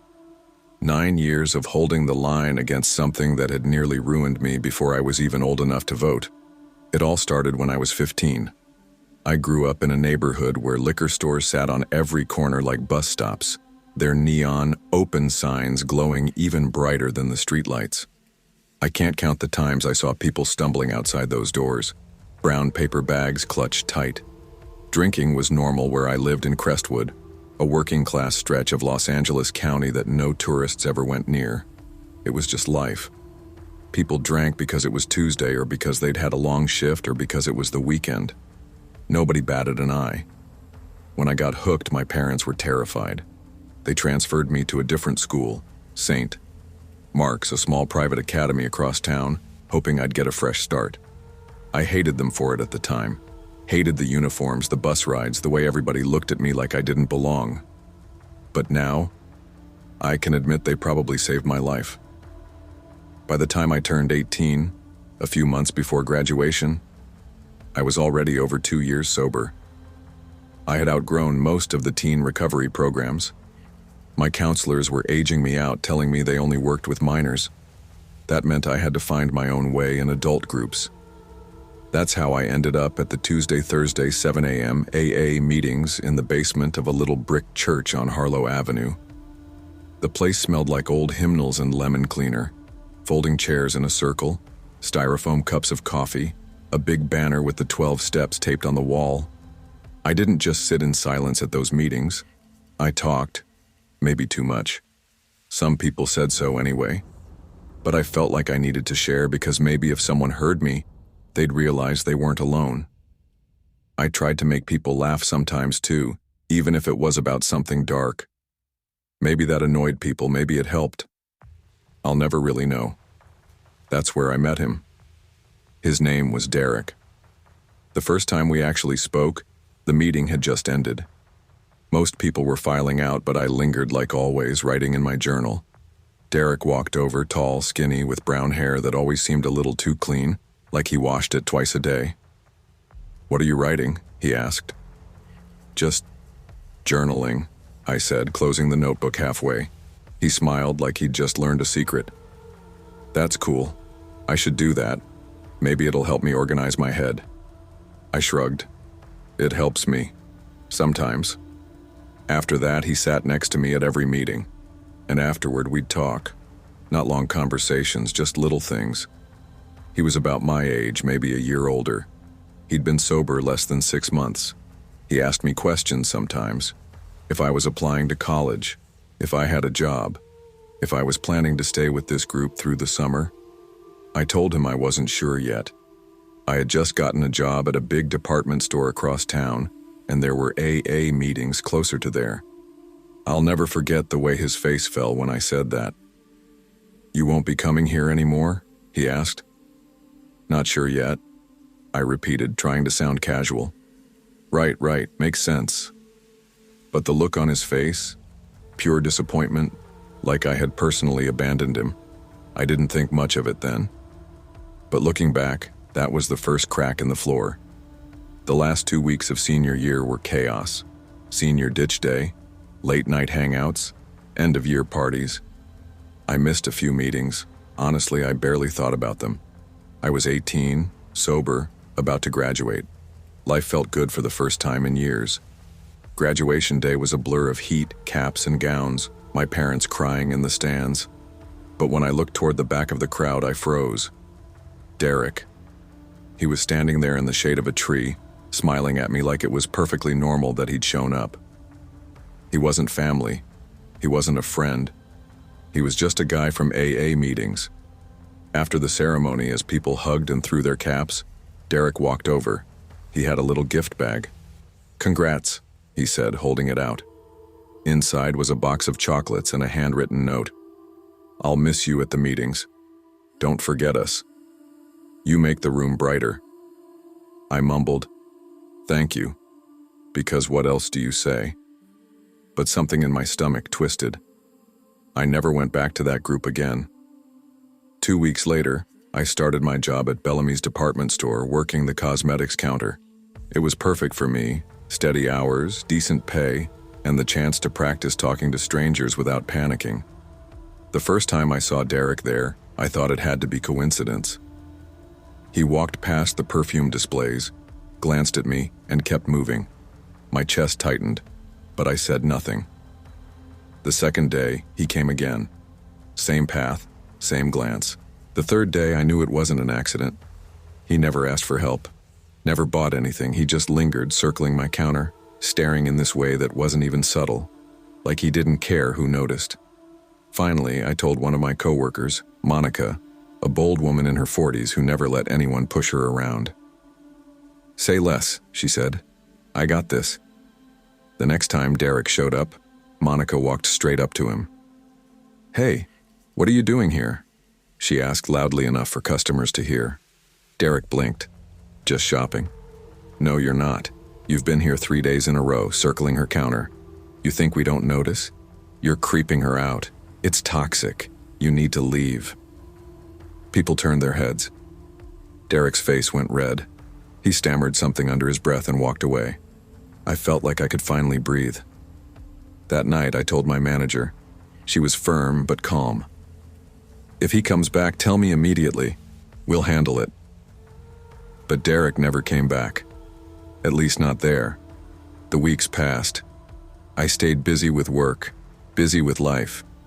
But I couldn't shake the feeling of being watched. When I walked home from the bus stop at night, I swore I heard footsteps behind me. Once, I thought I saw a figure across the street, standing just at the edge of a streetlight glow. I told myself it was paranoia. After all, Derek had disappeared after being called out. Maybe he was embarrassed. Maybe he really did move on. But every time I passed a church, every time I saw a folding chair or a styrofoam cup, my stomach dropped. I had gotten sober because I wanted control over my life. But that's the thing about control. It only takes one stranger to remind you how fragile it really is. Years have gone by since then. I never saw Derek again. I don't know where he went or what he wanted from me. Maybe Monica scared him enough that he finally gave up. Maybe he found someone else. But sometimes late at night when I wake up thirsty and walk to the kitchen for a glass of water, I still think about him, about how easy it was for him to find me at school, at graduation, at work. And I wonder, if Monica hadn't spoken up that day, how much further would he have gone? Sobriety is still my proudest accomplishment. But survival, quietly, stubbornly, every day, comes close. Because I know just how easily my story could have ended differently.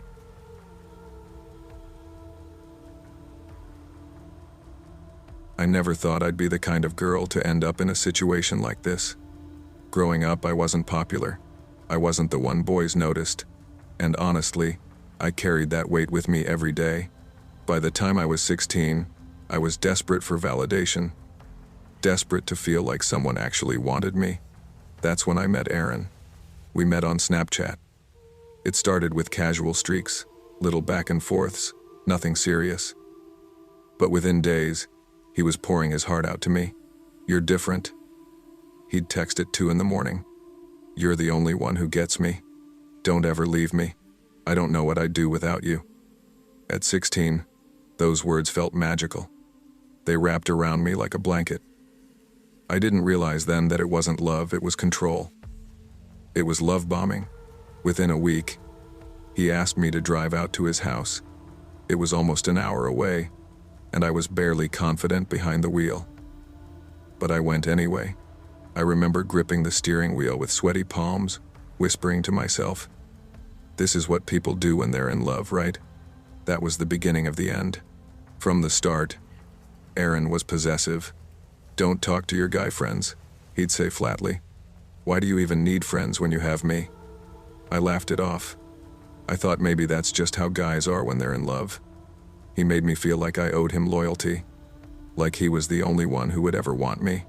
When he told me he thought he might be a sociopath, I brushed it off as dark humor. But the way he said it, with no hesitation, no smile, just cold honesty, it should have been enough to make me leave. But I stayed. I stayed through the lies, through the accusations, through the way he slowly peeled me away from my friends and family, until it felt like my entire world was him. Aaron cheated. I caught him 3 times. Once, I found messages. Another time, a girl messaged me directly. And then, he admitted that in our 18 months together, he'd only been faithful for 3. 3 months? I repeated in disbelief, tears streaming down my face. He shrugged. Better than nothing, right? I should have walked then, but I didn't. Because every time he'd cry, every time he'd say, "You're the only one I have. Please don't leave me," I folded. My abandonment issues from my father's absence made me feel like walking away from Aaron would make me a monster. I told myself, he needs me. If I leave, he'll fall apart. I can't do that to him. So I stayed. When he joined the Marines, I thought maybe things would get better. Distance could change people, right? We wrote letters all through boot camp. 13 weeks of paper soaked in ink and emotions. I drove to California to see him graduate, saving every penny just for the trip. When I saw him, standing tall in uniform, I felt like all the pain had been worth it. But it wasn't too plea. A few days before he shipped off, I did something I still regret. I proposed. I was 18, down on one knee in his messy bedroom, with a cheap ring from a pawn shop. My voice shook. "Aaron, will you marry me?" He said yes. But his eyes didn't light up the way I dreamed they would. He moved in with me after boot camp, claiming he couldn't go back to his parents. I thought I was saving him. Instead, I was caging myself. When he shipped back out for training in California, the paranoia ate me alive. I made fake Instagram accounts to check on him, and that's how I found it, his second account, hidden from me, where he followed girl after girl.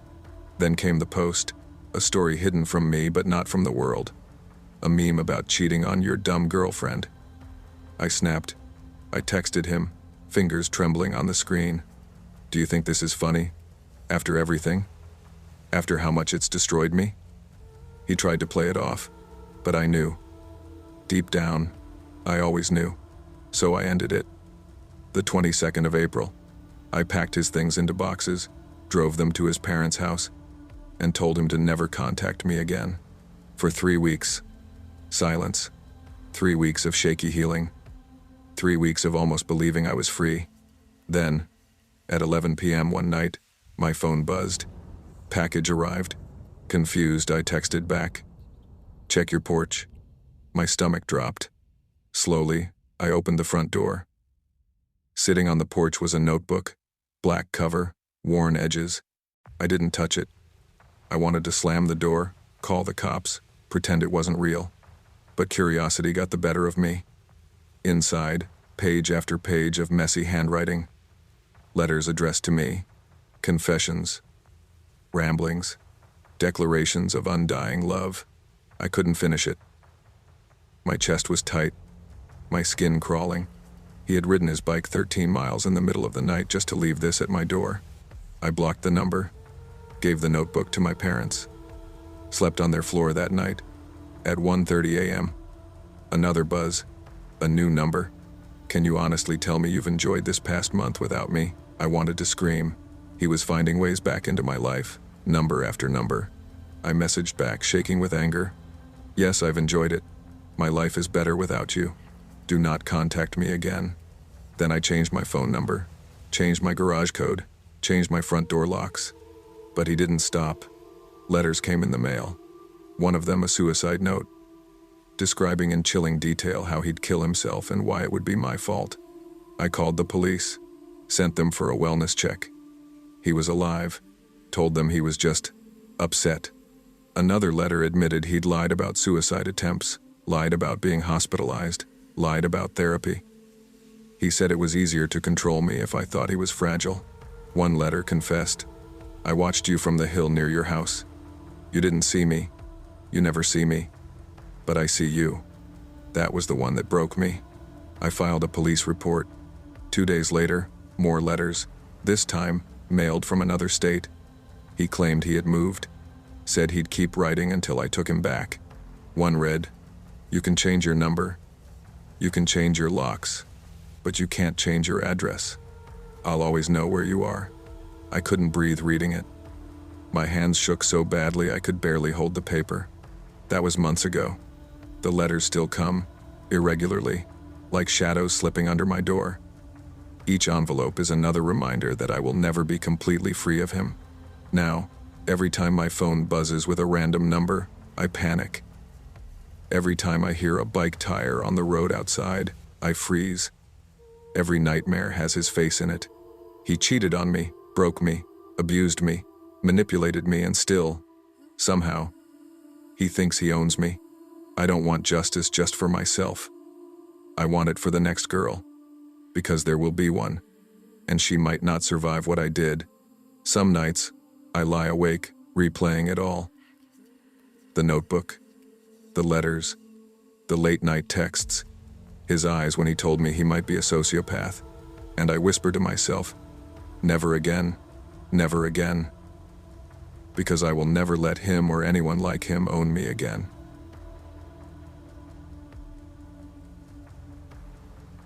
I never thought much about living alone. When I signed the lease on my apartment 2 years ago, I saw it as a kind of freedom. I was 27 at the time, working as an assistant manager at a logistics company in Riverton, Ohio. The complex wasn't fancy, but it was clean, had plenty of parking, and sat in a decent neighborhood, quiet but not too far from downtown. My parents worried about me moving out by myself. "Are you sure you'll be safe there?" My mom had asked the day I signed the papers. "Mom," I laughed, "there's security cameras everywhere, and I'm on the second floor. It's fine." Back then, I truly believed it. My life had been ordinary work, gym, the occasional night out with coworkers.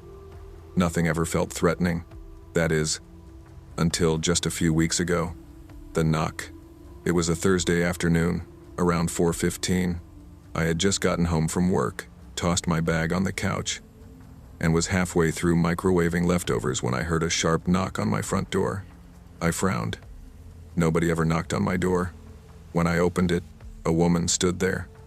She was maybe mid-32nd, brunette, thin, dressed casually in jeans and a hoodie. I didn't recognize her. "Hi," she said quickly, almost out of breath. "I'm sorry to bother you, but I just saw a man trying to break into your car." My stomach dropped. "What, my car?" "Yes. I was walking by, and I saw you pull in earlier." A few minutes later, this guy came along tall, maybe in a black jacket, and he went straight to your car. He tried the doors, checked the windows. I didn't stick around long because I didn't want him to see me. I blinked at her, trying to process. "Are you serious?" "Yes," she said firmly. "I thought you should know." I grabbed my keys immediately. "I'm going to check." "I'll come with you," she offered. Something about her tone was strange, too insistent, but I brushed it off, more worried about my car. We walked out into the parking lot together. My car, a gray Toyota Corolla, sat where I always parked it, third row near the middle. Nothing looked disturbed, doors shut, windows intact. I unlocked it and peeked inside. Everything was where I left it.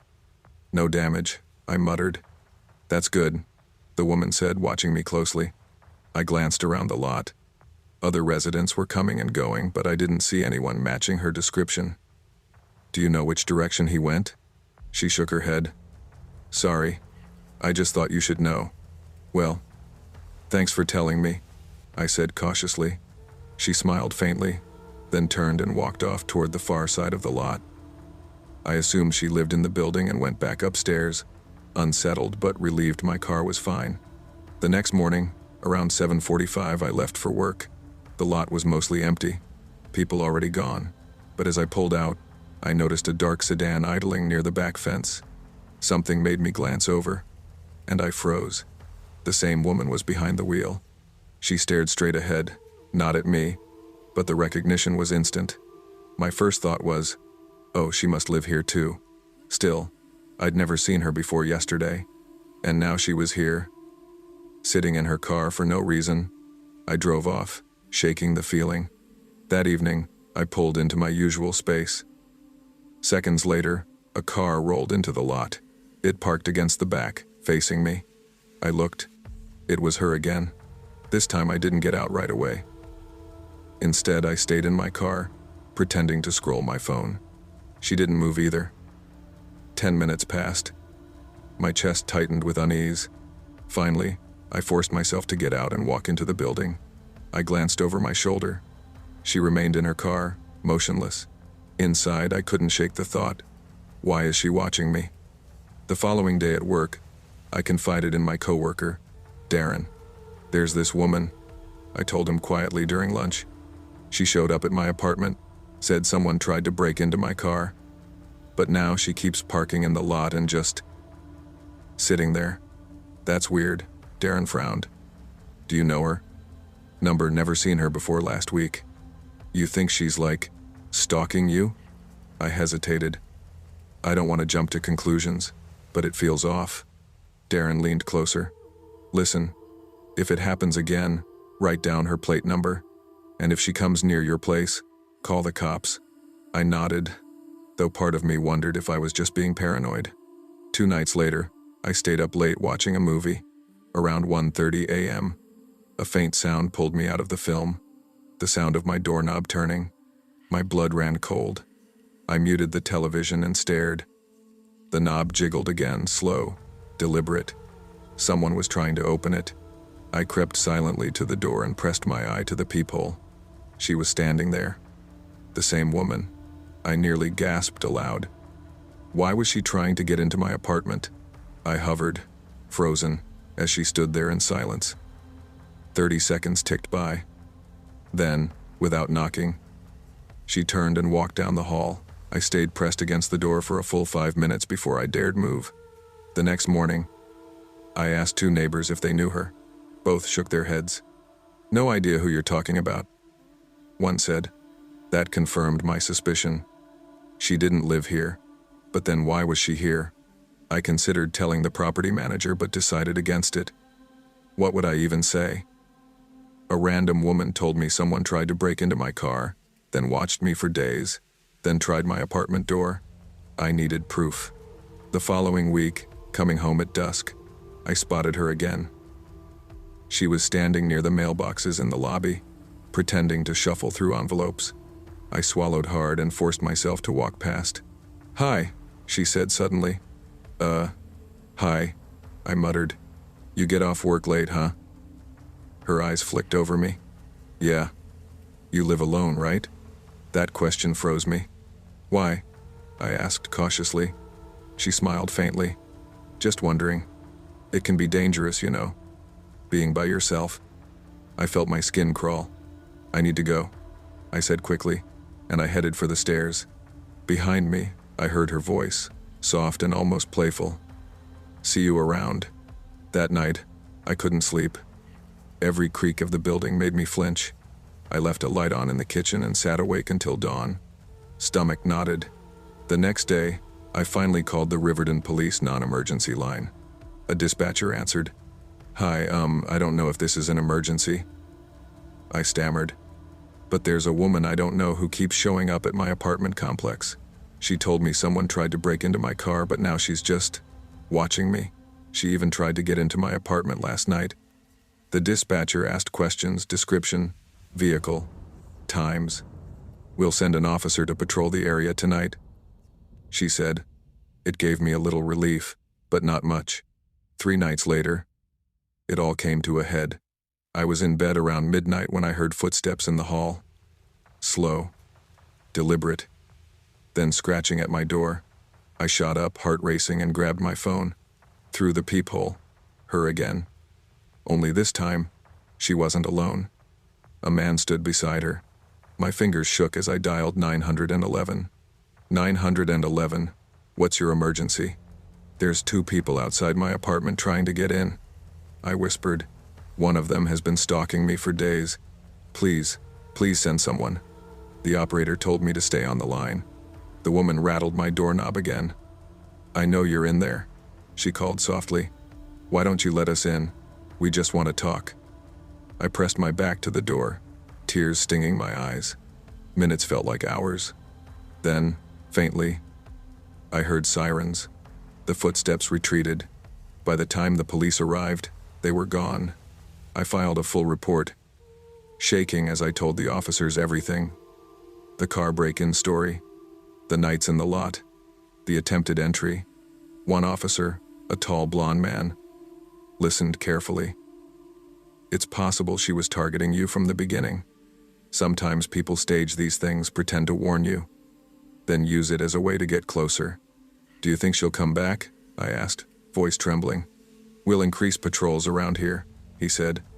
In the meantime, don't answer your door for anyone you don't know. And if you see her again, call us immediately. I nodded numbly. It's been 2 weeks since that night. I haven't seen her car, haven't heard the footsteps. Sometimes I convince myself it's over. Other times I find myself staring at the peephole, heart hammering, certain I'll see her face again. I don't know who she was, or what she wanted. All I know is, for the first time in my life, I don't feel safe in my own home, and I don't know if I ever will again.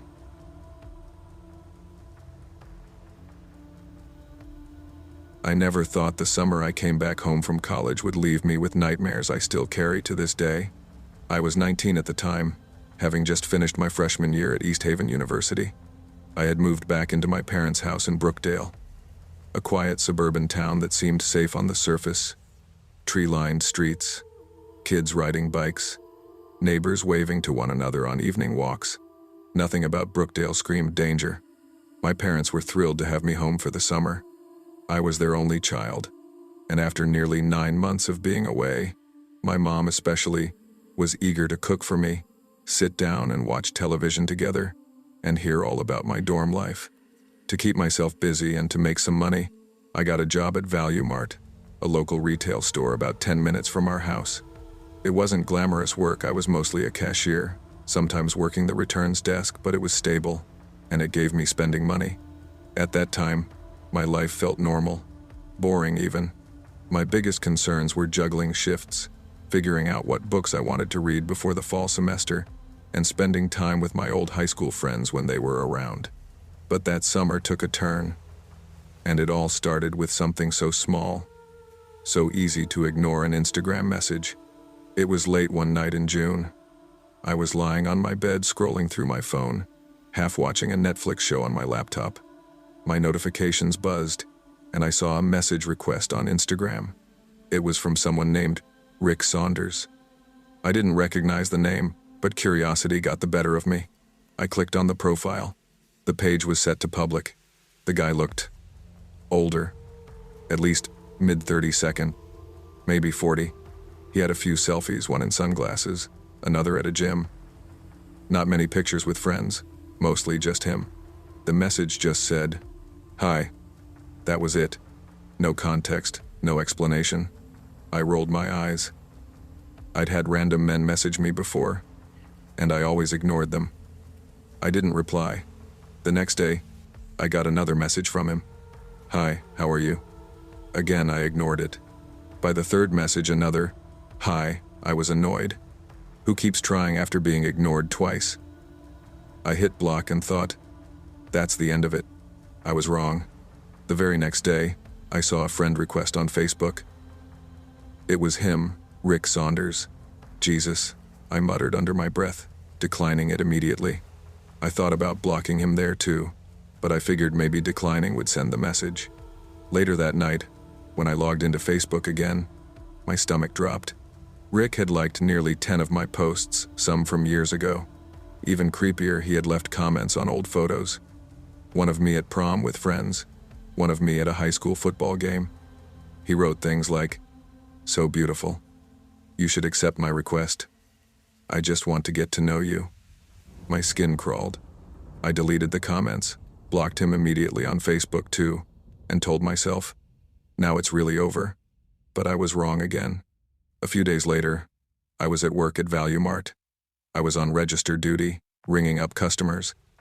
I remember it was a Wednesday afternoon. Not too busy. A man walked up to my register with no items. He just stood there. "Hi," he said. I looked at him, confused. He was tall, maybe 6'1", stocky build, shaved head. And then it clicked. His face. The same face I'd seen on Instagram. My chest tightened. Can I help you?" I asked. He smiled faintly. "Why do you keep blocking me?" "On Instagram. On Facebook." "I'm a nice guy, you know." My stomach dropped to the floor. This wasn't some random stranger across the country. He was here. In Brookdale. In front of me. "I don't know you," I said firmly, lowering my voice so other customers wouldn't overhear. "Please don't come here again." His expression shifted, first confusion, then irritation. "What's your deal?" "I'm just trying to talk to you." "I'm working," I said coldly. "Please leave." He lingered for a moment, staring at me, before finally muttering, "Fine." Then he walked out. I stood there, my hands trembling as I scanned the next customer's items. I tried to shake it off, convincing myself maybe he'd gotten the message. But less than a week later, he came back. This time he didn't approach me. He just walked slowly up and down the aisles, pretending to browse. But every so often I caught him glancing in my direction. He stayed for 30 minutes without buying a single thing. I couldn't focus on customers. My pulse raced the whole time, my palms sweaty on the register scanner. When he finally left, I went straight to my manager.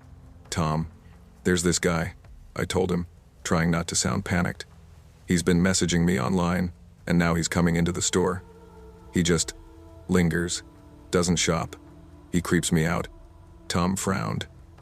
"Do you want me to call security next time he shows up?" "Yes, please," I said. "I don't want him here." "All right," Tom said firmly. "If he comes back, you let me know right away." That gave me a bit of comfort. For a while, things were quiet. A few days later, I worked the closing shift, getting home around 8 p.m. My parents were out for the evening, so the house was quiet. I made myself dinner, showered, and changed into pajamas.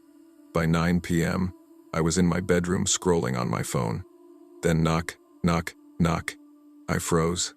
Slowly, I walked into the living room and peeked through the window. It was him, Rick, standing on my porch. My stomach dropped so fast I nearly vomited. My brain went blank except for one thought. How does he know where I live? I backed away from the window, grabbed my phone and dialed 911 with shaking fingers. 911, what's your emergency? There's a man outside my house, I whispered. He's been stalking me online, at my job. He's here now. He's at my door. The operator kept me calm, telling me to stay on the line, go somewhere safe, and wait for officers. I went back to my room, locked the door, and crouched on the floor with my phone clutched to my ear. For 10 long minutes, I listened, heart pounding as the knocking stopped. Then silence, until I heard movement outside. In the backyard, my breath caught in my throat. The operator's voice, "Stay calm. Officers are almost there." Then, faintly, I heard footsteps crunching against gravel. A hand, rattling at the back door. I bit down on my lip to keep from sobbing. Finally, red and blue lights flashed through my curtains. I heard voices shouting, the sound of someone being tackled. When the police knocked and announced themselves, I nearly collapsed in relief. They found Rick in the backyard, trying to open a window. I gave the officers my full statement. I explained about the Instagram messages, the Facebook harassment, how he'd shown up at my job. Rick was arrested that night. One of the officers told me, "You did the right thing calling us. Who knows what could have happened if you hadn't." My parents were horrified when they came home and heard everything. For weeks afterward, I barely slept. Every sound outside made me jump. Every time I worked a shift, I scanned the parking lot before walking to my car. A restraining order was filed, and Rick was ordered to stay far away from me. I haven't seen him since, but even now, years later, I still double-check my locks at night. I still feel uneasy when I get random messages online, and I still think about that summer, the summer when just a DM turned into something far darker.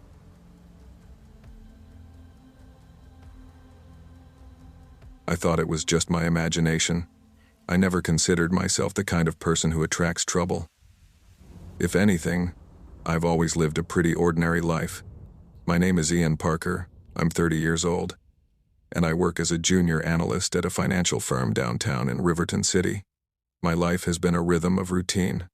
I wake up at 6, get ready, commute 15 minutes into the city, work 9 hours, then drive back home to my small house in the suburbs. I've lived here for 3 years now. My neighborhood is quiet families, retired folks, the kind of place where you wave to people mowing their lawns or walking their dogs. I liked that predictability. Stability. Nothing really changed, but that routine was exactly what made me so vulnerable. Because when someone started following me, I didn't notice at first. It began on a Tuesday. The workday had been long, spreadsheets and meetings dragging endlessly. By the time I clocked out, I just wanted to get home, heat up leftovers, and zone out to some dumb Netflix series. Traffic out of the city was the usual stop-and-go chaos. Closer to home, the roads opened up and I slipped into autopilot. I turned onto Lakewood Drive, heading into my neighborhood, when I noticed something strange. A silver sedan was behind me. At first, nothing about it stood out, but when I turned onto Cedar Lane, the sedan turned too. When I slowed to make the sharp right onto Willowbrook Street, it slowed too. I frowned, glancing into my rearview mirror. Through the glass, I caught a glimpse of the driver.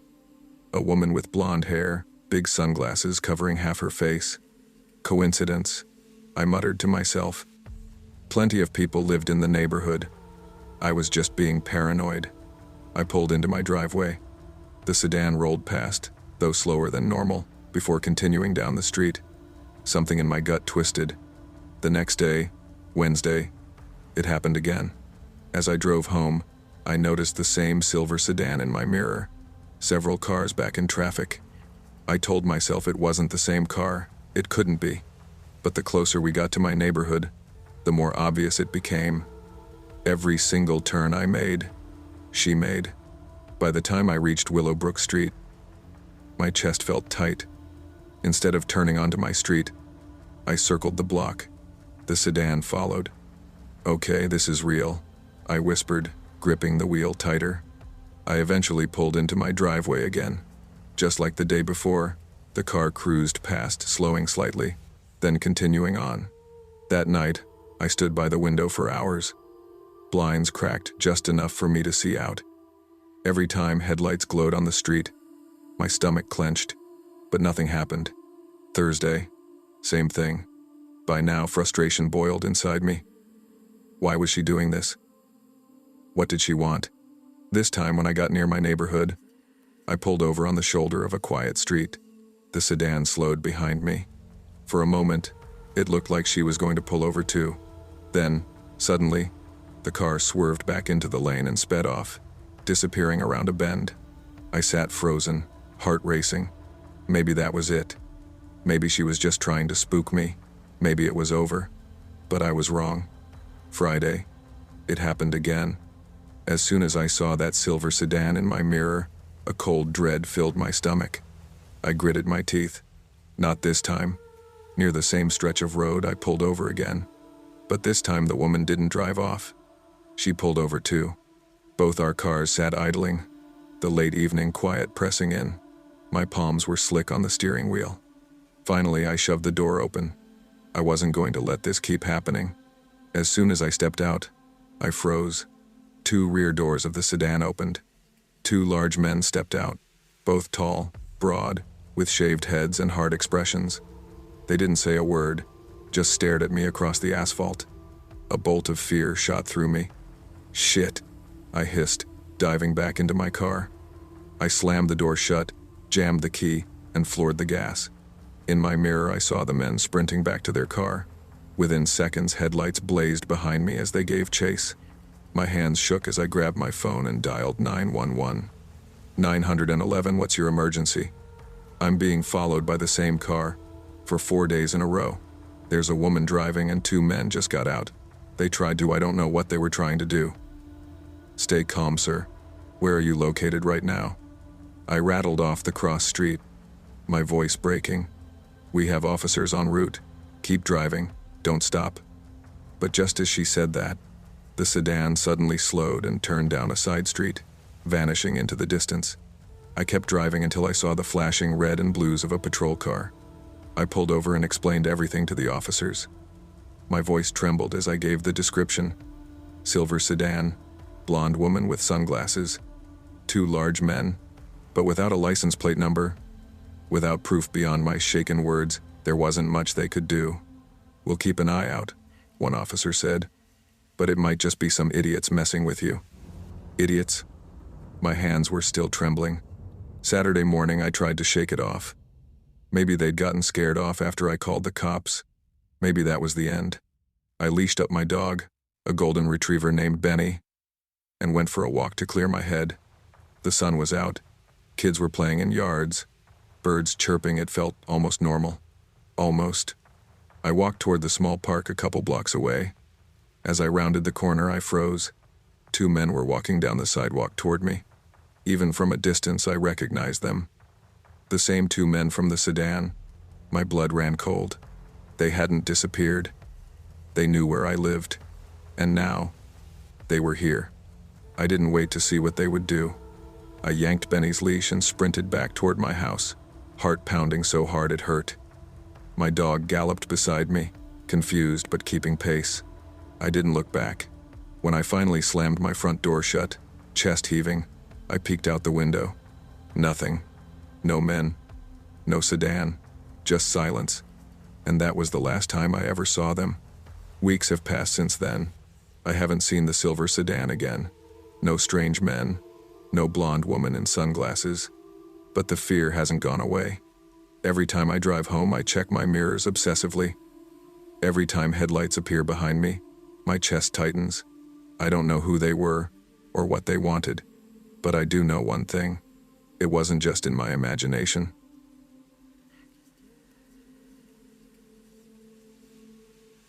I never thought much about walking alone at night. I had grown up in small towns where walking meant waving at neighbors, cutting through quiet streets, and not thinking twice about being out after dark. But things changed when I moved to the city for work. My job wasn't anything glamorous. I worked as a receptionist at a mid-sized insurance office.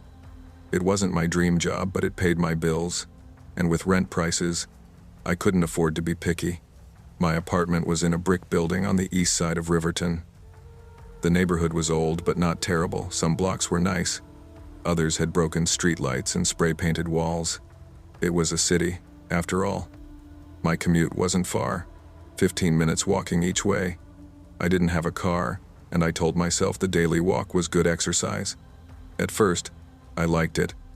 I liked how I could grab a coffee on the way in, how I could put in my earbuds, listen to music, and just exist in the flow of people moving along the sidewalks. But at night, the walk felt different. Cold, empty, especially when my shift ran late. It was a Thursday. I remember because my boss, Sharon, had dumped an extra load of paperwork on me with that fake smile she always wore. By the time I left the office, it was close to 11 p.m. The city was quieter, not empty, but quieter. A couple of people smoking outside bars, a homeless man curled up by the bus stop, cars rolling by every now and then. I was halfway home, walking past a row of closed shops, when I felt that sudden prickle at the back of your neck when you're not alone. I turned casually, not wanting to seem paranoid, and that's when I saw him. A man, far back, maybe 100 feet, walking in the same direction. Nothing unusual about that. People walk home at night all the time, but something about him was off. He wore a black hoodie with the hood up, hands shoved in his pockets, head tilted down. He wasn't close enough for me to see his face. He wasn't rushing, just walking steadily. I told myself I was overthinking. I always did that. I turned back and kept walking. 5 minutes later, I rounded a corner. passing a laundromat with its fluorescent light buzzing above the door. I heard footsteps behind me. Not right behind me, but closer. I glanced again. Same man. He turned the same corner I had. I told myself, coincidence. He just happens to live in the same direction. Don't be dramatic. But then, 2 blocks later, I turned again, this time onto a narrower street. My apartment was 3 blocks ahead. He turned too. That's when my chest tightened. I sped up, pulling my coat tighter around me. I didn't want him to know where I lived. Panic bubbled in my stomach. I spotted an alley to my left and took it quickly, trying not to run. My boots crunched against the grit of broken glass, scattered on the pavement. I slipped out the other end of the alley and darted across the next street. My heart pounded as I walked fast, almost jogging, eyes flicking to every shadow. When I glanced back, I didn't see him. Relief washed over me. Maybe he wasn't even following me at all. Maybe I just imagined everything. I reached my building, hurried inside, locked the door, and leaned against it, exhaling hard. A week later, it happened again. This time I wasn't out as late. It was maybe 9:30 p.m. More people were out walking, cars at stoplights. A group of college kids laughing too loud on the corner. But there he was again. The same hoodie, same posture, same distance behind me. My stomach dropped. He made the same turns I did.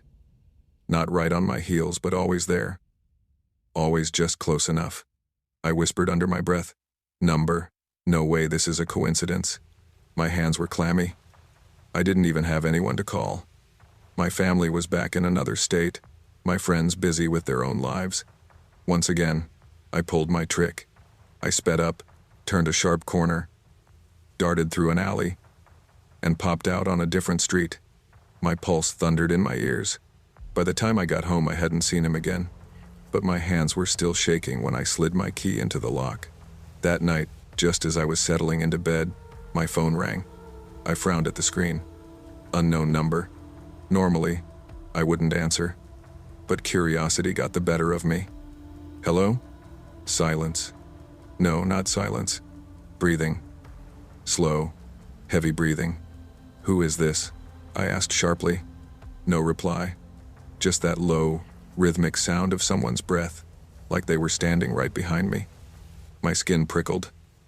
This isn't funny. The call ended. I sat frozen in bed, clutching my phone, staring at the shadows in my apartment. The next few nights, I avoided walking. I took a cab home, even if it was expensive.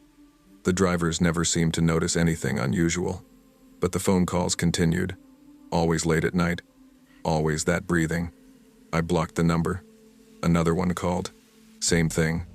It was him. It had to be him. I started sleeping with my lights on. One night, I confided in a coworker named Daniel. "Hey, you look like crap," he said as we were closing up. "Thanks," I muttered. "No, seriously, you okay?" I hesitated before answering. I think someone's been following me. Like, on my way home. Twice now." His eyebrows shot up. "You're not joking?" Number, and then I've been getting these phone calls. Just breathing. Nothing else. Nothing. Holy shit, that's not good. He leaned against the counter. "You should call the cops." "And say what?" "That a guy in a hoodie might be following me and someone breathes into the phone. They'd laugh me out of the station." "Still, document it. You don't want this to escalate." 2. One night, I was almost home when I made the mistake of glancing back. He was there, closer than ever. My stomach dropped to my knees. I panicked. I sprinted, my bag slapping against my side. I cut through the alley, the same escape route, but this time I heard footsteps pounding after me. He was running. I burst out onto another street, heart in my throat. A car passed, headlights blinding me. I darted across, nearly tripping, and didn't stop running until I reached my building. I fumbled with the keys, shoved the door open, and slammed it shut behind me. I stood there, chest heaving, listening. For a moment, I swore I heard footsteps outside, but when I peeked through the peephole, no one was there. That was the last straw. I couldn't do it anymore. Within a month, my job transferred me to a different city. A blessing in disguise. I packed up everything and left Riverton without telling anyone besides work. The phone calls stopped. The man never appeared again. Maybe he didn't know I moved. Maybe he didn't care once I was gone. But to this day, I still remember those footsteps behind me, that steady breathing on the other end of the phone, and the way his shadow followed me through the city streets. Sometimes, even now, when I'm walking home in my new city, I catch myself glancing back, half expecting to see that hooded figure in the distance, waiting, watching, following.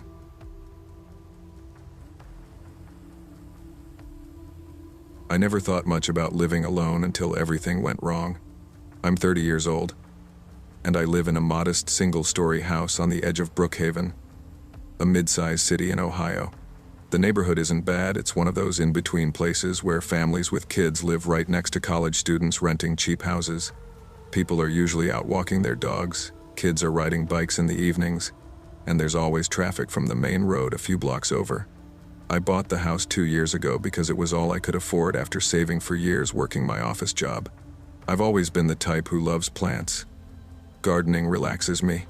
My front yard is small, but I built a little flower bed by the fence, planted marigolds, lavender, and a couple of roses. Sometimes neighbors would wave to me when I was outside trimming or watering. That was one of my favorite parts of living here. It felt normal, safe. That illusion broke in the middle of summer last year. It started so casually that I brushed it off. One Saturday afternoon, I was kneeling in the yard, wearing my gloves, pruning shears in hand, trimming the roses. I remember it was warm, cicadas buzzing, the smell of cut grass in the air. That's when I noticed a man walking by. He didn't stand out much at first, tall, maybe in his late 30s, dark hair, baseball cap. Lots of people walk dogs or take evening strolls here, so nothing unusual. Except, he didn't have a dog, and he wasn't carrying groceries. He was just moving slowly down the sidewalk, glancing around like he was looking for something but not in a hurry. I didn't think much of it. I nodded politely, but he didn't nod back. Our eyes met for a second before he looked away and kept walking. 10 minutes later, though, I saw him again. This time he was coming from the opposite direction, still without a dog or bag, still wandering. Strange, I murmured to myself, clipping a stem. When he passed a third time, my stomach tightened. His pace was slow, deliberate, and the way he turned his head toward my yard, it wasn't casual. It was like he was checking on me. But after that, he didn't come back that day. I shook it off, told myself maybe he was just exercising. A few days later, I was back outside, watering the flowers, when I saw him again. This time was different. He stopped. He didn't just walk by, he froze on the sidewalk, hands in his pockets, staring directly at me. I held the watering can mid-air. Hi?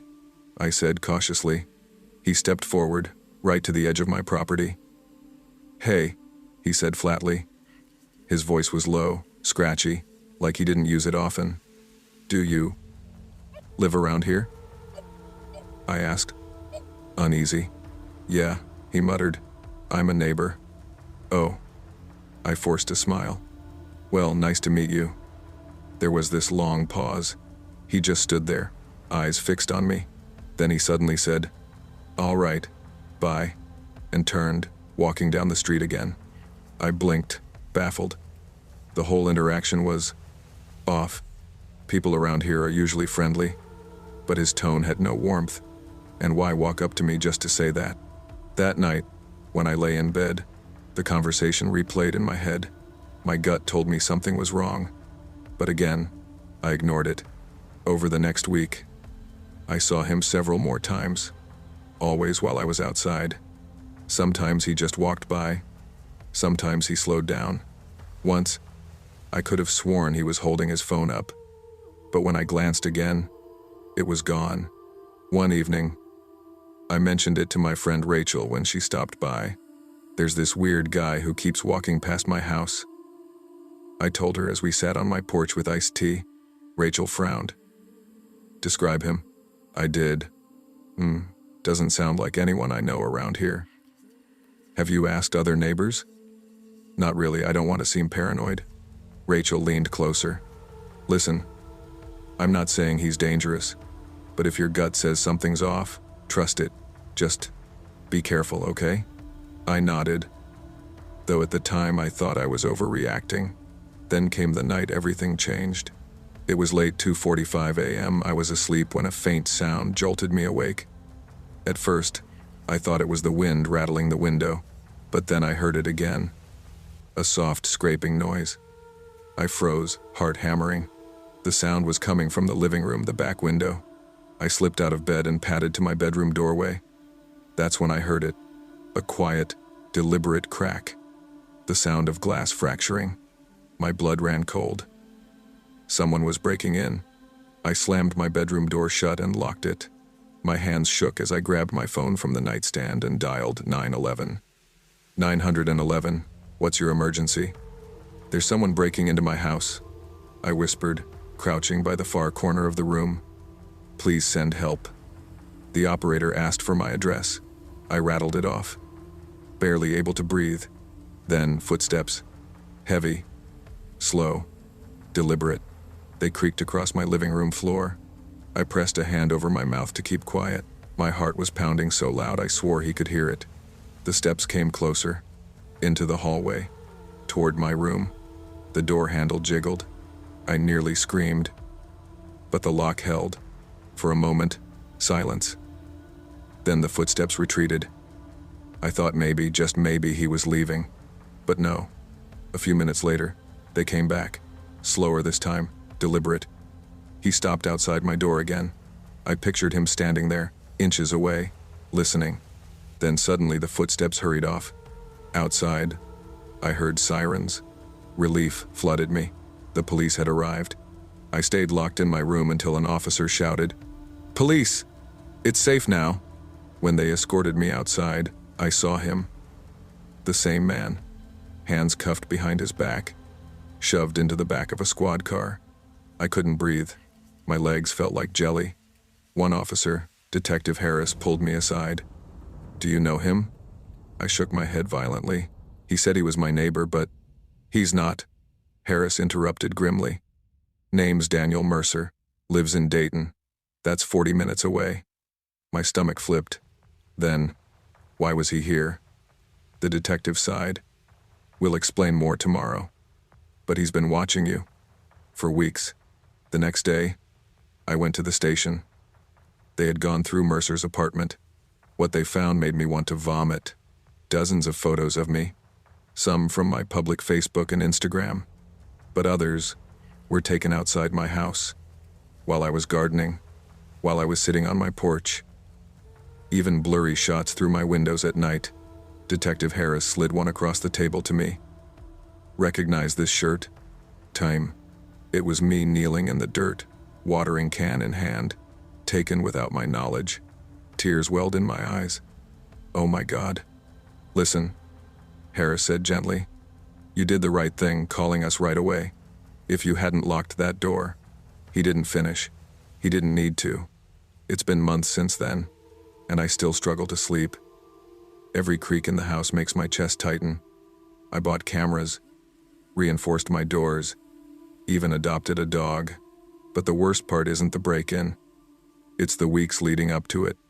The times I brushed off my gut instinct. The times I told myself not to be paranoid, because he had been watching me all along.